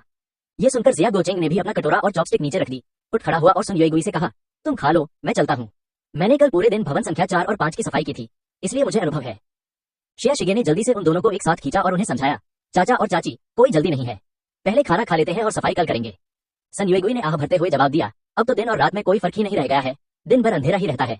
इसके अलावा अगर मैंने कल तक सफाई पूरी नहीं की तो मुझे चैन की नींद नहीं आएगी। परिवार वाले चाची के स्वभाव से वाकिफ थे, वह अधीर थी, इसलिए जियाहुयिन उन्हें केवल इतना ही समझा सकी, पहले खाना खा लो, फिर हम ऊपर जाकर साथ में सफाई करेंगे। शिया परिवार के भोजन समाप्त करने के बाद दादी और दादी लियू बर्तन धोने के लिए रसोई में चली गई, जबकि शिया शिगे, उनकी माँ, चाचा और चाची ने मास्क और चश्मे पहने, सुरक्षात्मक कपड़े बदले और टॉर्च लेकर छत पर चढ़ गए। सौभाग्य से उनके प्रांत में कोई ज्वालामुखी विस्फोट नहीं हुआ, इसलिए ऊपर से उड़ने वाली ज्वालामुखी राख बहुत अधिक नहीं थी और छत पर जमा हुई ज्वालामुखी राख की मात्रा भी बहुत अधिक नहीं थी। कई लोगों ने सावधानीपूर्वक ज्वालामुखी की राख को इकट्ठा किया और उसे मोटे रबर के थैलों में भर दिया, ताकि कल इसे सामूहिक निपटान के लिए संपत्ति केंद्र ले जाया जा सके। ऐसा कहा जाता है कि सभी देश इन ज्वालामुखी राख को समान रूप से एकत्र करेंगे, क्योंकि संसाधित ज्वालामुखी राख का उपयोग खेती के लिए किया जा सकता है और इसमें मिट्टी में पोषक तत्वों को संरक्षित करने का कार्य होता है। हर चीज के दो पहलू होते हैं और यही हर चीज का चक्र है। अंधेरी रात में टॉर्च की रोशनी विशेष रूप से तेज दिखाई दे रही थी। बगल वाले घर में रहने वाले वू झुओ और वूयू फर्श से छत तक फैली खिड़की के सामने बैठकर खाना खा रहे थे। बगल वाली इमारत की छत पर एक रोशनी चमकती देखकर वू झुओ ने उत्सुकता से ऊपर देखा। यह स्पष्ट रूप से देखकर कि ज्वालामुखी की राख की सफाई जिया परिवार ही कर रहा था, उसने अपने हाथ में पकड़े हुए लॉबस्टर को नीचे रख दिया, उपहास किया और अपने भाई वूयू को ऊपर देखने और बगल वाले घर की ओर देखने का इशारा किया। वूयू ने बगल में नजर डाली और ज्वालामुखी की राख साफ कर रहे जिया परिवार के सदस्यों के अलावा उसे कुछ भी असामान्य नहीं दिखा, इसलिए उसने अपना सिर घुमाया और कुछ उलझन के साथ वू झुओ की ओर देखा। वू झुओ ने रेड वाइन का एक घूंट लिया, अपना सिर हिलाया और कहा, उसने अपनी दौलत का दिखावा करने के लिए एक विला खरीदा है, लेकिन उसका परिवार एक आया का खर्च भी नहीं उठा सकता और उसे खुद ही छत साफ करनी पड़ती है। उसके बाद उसने अपने हाथ में पहनी गुलाबी हीरे की अंगूठी की तारीफ करते हुए बेपरवाही से कहा, ऐसे परिवारों की लड़कियां अब सोने की अंगूठी पहनकर भी सो सकती हैं। चूंकि आप उसमें दिलचस्पी रखते हैं तो क्यों न मैं आपके लिए उसकी कीमत पूछ लूं। यह सुनकर वो की भौहें तन गई। उसने वू झुओ के चेहरे के भाव देखे और अचानक अपनी बहन से एक शब्द भी नहीं कहना चाहा। उसने नैपकिन से अपने मुंह का कोना पोंछा, मुड़ा और रेस्तरां से निकलकर कमरे में चला गया। शिया परिवार के चारों सदस्यों ने पूर्ण सामंजस्य और तेजी से काम किया और जल्द ही उन्होंने ज्वालामुखी की सारी राख को इकट्ठा करके छत पर जमा कर दिया। साफ छत को देखकर उन चारों ने संतुष्टि के साथ अपने सुरक्षात्मक कपड़े और उपकरण उतार दिए, ज्वालामुखी की राख से भरे थैलों को सावधानीपूर्वक नीचे उतारा और फिर नहाने और सोने के लिए वापस घर चले गए। शायद हाल ही में छाए काले बादलों के कारण जिया शिगे को दिन हो या रात अनिद्रा की समस्या रहती थी। उसने लापरवाही से अपना फोन उठाया और ग्रुप मैसेज देखे और पाया कि ग्रुप में सभी लोग उस समाचार रिपोर्ट पर चर्चा कर रहे थे कि ज्वालामुखी की राख के कारण सबसे ऊंची मीनार ढह गई थी। 4-1209 लापरवाही कर रहा है। इतनी प्रसिद्ध इमारत इस तरह कैसे ढह सकती है? मैंने तो अभी तक इसे देखा भी नहीं है। 2-1908 नारियल का पेड़, यह वास्तव में इतिहास का एक और महत्वपूर्ण क्षण है। 4-2009 सिस्टनी, ये तो बस धूल है। मिट्टी की एक परत से इमारत कैसे गिर सकती है? ये टावर तो घटिया निर्माण है। 2-1908 नारियल का पेड़, ये मिट्टी नहीं है। क्या आपने समाचार नहीं देखा? यह सब चट्टान के कण है। यह बहुत भारी है, कहा जाता है कि इसका वजन करोड़ों टन है। अगर टन भर चट्टानें गिरती रहीं तो इमारत निश्चित रूप से ढह जाएगी। 4-2009 सिस्टनी, इसमें कोई आश्चर्य की बात नहीं है कि आज प्रॉपर्टी मैनेजमेंट छत की सफाई कर रहा है। ओह, जीवन वास्तव में बहुत कठिन है। 6-2702 हुआ। इन दिनों अपने बच्चों को बाहर न ले जाएं। ज्वालामुखी की राख हमारे इलाके में आने के बाद से हवा की गुणवत्ता खराब हो गई है। मैं अपने बच्चे को टहलने के लिए नीचे ले गया था और जब मैं वापस आया तो वह लगातार खांस रहा था। 2-1408 गांव में ही अपने बच्चों को बाहर मत ले जाओ। मेरे पति को हर बार यात्रा से लौटने पर नाक बहने की समस्या होती है। नाक से निकलने वाला बलगम काला होता है और ऐसा लगता है जैसे उसमें पत्थर के कण हों। प्रॉपर्टी सेंटर, सभी सदस्यों से अनुरोध है कि यात्रा करते समय मास्क और चश्मा पहनें। यदि आपके पास मास्क नहीं है तो आप उन्हें प्राप्त करने के लिए प्रॉपर्टी सेंटर या सामग्री आपूर्ति केंद्र पर आ सकते हैं। प्रत्येक व्यक्ति अपने पहचान पत्र के साथ प्रतिदिन 2 मास्क प्राप्त कर सकता है। 6-2702 हुआ। अरे, यहाँ तो ऐसा हाल है। आपदाग्रस्त इलाकों में तो और भी बुरा हाल होगा क्या? जिंदगी बहुत मुश्किल है, ये कब खत्म होगी? 4-1009 श्याओ लियू अपनी पांडुलिपि को पूरा करने के लिए जल्दी में है। क्या आप जानते हैं कि 1815 में माउंट तांबूर में एक भीषण ज्वालामुखी विस्फोट हुआ था, जिसके कारण यूरेशिया में लंबे समय तक सूखा और हिमपात हुआ? अंततः यूरोपीय देशों में फसल उत्पादन में गिरावट आई, जिससे आर्थिक मंदी आई और लाखों लोगों की मौत हुई। इस संकट से निपटने के लिए उन्होंने हर जगह अपने उपनिवेशों का विस्तार करना शुरू कर दिया और अफीम युद्ध भी इसी से संबंधित था। 5-2602 उत्तरी खिड़की पर अकेले बैठे हुए 8-4-1009 शाओ लियू अपनी पांडुलिपि को पूरा करने के लिए जल्दी में है। मुझे पता है कि उस समय ज्वालामुखी की राख से हुई अम्लीय वर्षा के कारण कई देशों में हैजा फैल गया था। हैजा यूरोप से दक्षिण पूर्व एशिया तक फैल गया। यह तितली प्रभाव का भयावह उदाहरण है। 7-901 शाओ ली एडवेंचर पसंद करती है। अम्लीय वर्षा। अगर सच में बारिश हो जाए तो अच्छा है, बस पानी होना चाहिए। मरने से पहले मैं नहाना चाहती हूँ, कृपया बारिश के लिए प्रार्थना करो। 4-1209 काम चोरी कर रहा है। 8-7-901 शाओ ली को रोमांच पसंद है। बारिश की दुआ मत करो। क्या तुमने खबरों में नहीं देखा कि ज्वालामुखी की राख पानी के संपर्क में आने पर बिजली का संचालन करती है? फिर तो सारे तार और केबल बेकार हो जाएंगे। हम इंटरनेट कैसे चला पाएंगे? श्रेया शिगे ग्रुप चैट ब्राउज कर रहा था और उसे याद आया कि उसके पिछले जीवन में ज्वालामुखी की राख में सांस लेने के कारण कई लोग श्वसन और फेफड़ों के संक्रमण से पीड़ित हुए थे और उन्हें खांसी की समस्या थी। चूंकि उसे वैसे भी नींद नहीं आ रही थी, इसलिए वह उठी और पीच ब्लॉसम स्पेस में चली गई। बीज के गोदाम में छानबीन की और कुछ चीनी जड़ी बूटी के बीज ढूंढ निकाले जो उसने पहले खरीदे थे। उसने ताओयुआन के खेत में स्क्रोफुलारिया निंगपोएंसिस, फ्रिटिलारिया सेरोसा, रहमनिया ग्लूटेनोसा, ओयोपोगोन जैपोनिकस और एस्परागस कोचिचिनेंसिस के बीज बोए, ताकि भविष्य में पूरे परिवार के लिए लोकार्ड का पेस्ट बनाया जा सके। कहा जाता है कि यह बहुत फायदेमंद होता है और इसे पीने से फेफड़े साफ होते हैं और खांसी में आराम मिलता है। इन सब कामों को पूरा करने के बाद जिया शिगे ने ताओयुआन स्टोर का ऑनलाइन शॉपिंग प्लेटफॉर्म फिर से खोला। रात ढलने के साथ ही रात में बिकने वाले कई सामान एक एक करके अलमारियों पर रखे जाने लगे। कुछ देर खोजबीन करने के बाद जिया शिगे को दिन के उजाले जैसा नवीनतम तकनीक शीर्ष चिप एल्गोरिदम रात में पूर्ण रंग निगरानी कैमरा शीर्षक वाला एक उत्पाद मिला। शिया शिगे ने कमेंट्स पढ़े और पाया कि कमेंट सेक्शन में सभी ने कहा था कि इस कैमरे से रात में तस्वीरें लेने का प्रभाव अच्छा है। उसने दांत पीसते हुए तुरंत 100 यूनिट का ऑर्डर दे दिया। शिया गोचेंग और शिया हुईन ने पहले बताया था कि रात के समय कुछ लोग अंधेरे में चीजें चुरा रहे हैं और समुदाय में लगे निगरानी कैमरे उन्हें स्पष्ट रूप से कैद नहीं कर पा रहे हैं। अगर इस चोर को पकड़ा नहीं गया और उसे अपराध करते रहने दिया गया तो मुझे डर है कि और भी ज्यादा लोग उसका अनुकरण करेंगे। एक चोरी सफल हो जाए तो दूसरी जरूर होगी। कहावत है ना, लालच को संतुष्ट करना कठिन होता है। यह धीरे धीरे लूट और चोरी में तब्दील हो जाता है।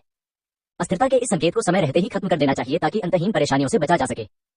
शिया शिगे ने अपने घर और पड़ोस में लगे सभी निगरानी कैमरों को नवीनतम नाइट विजन और फुल कलर क्षमताओं वाले कैमरों से बदलने की योजना बनाई है ताकि चोर को पकड़ा जा सके। बाहर की हवा खराब होने के कारण शिया शिगे इस दौरान ज्यादा बाहर नहीं निकली है। वह अंतरिक्ष में स्थित खेत में चीनी औषधीय जड़ी बूटियों की देखभाल कर रही हैं और लगन से लोकार्ड के पत्ते तोड़ रही हैं। वह लोकार्ड के पत्तों को ताओयुआन नदी में ले जाकर सावधानी से धोती हैं ताकि उनसे लोकार्ड का पेस्ट बना सके। आज दोपहर के भोजन के बाद तांग शिकी अतिथि के रूप में शिया शिगे के घर आई। वह नाशपाती का एक डिब्बा लाई और साथ ही बहुत सारी लिली और सिचुआन फ्रिटिलारिया भी लाई। ये देखकर दादी ने झट से कहा, बेटा तुम हमेशा इतनी सारी चीजें लाते हो, यह बहुत महंगा पड़ता है। तांग शिकी ने बस मुस्कुराते हुए जवाब दिया, दादी आजकल हवा अच्छी नहीं है। इन बर्फीले नाशपाती को उबालकर पानी बनाने से फेफड़ों को आराम मिलता है और खांसी में राहत मिलती है। तांग शिकी जिया शिगे के पीछे पीछे तीसरी मंजिल पर स्थित फूलों के हॉल में गई। बैठते ही जिया शिगे ने देखा कि तांग शिकी ने अपनी छाती पर गुलाबी हीरे का ब्रोच पहना हुआ था। यह आकार, ये रंग,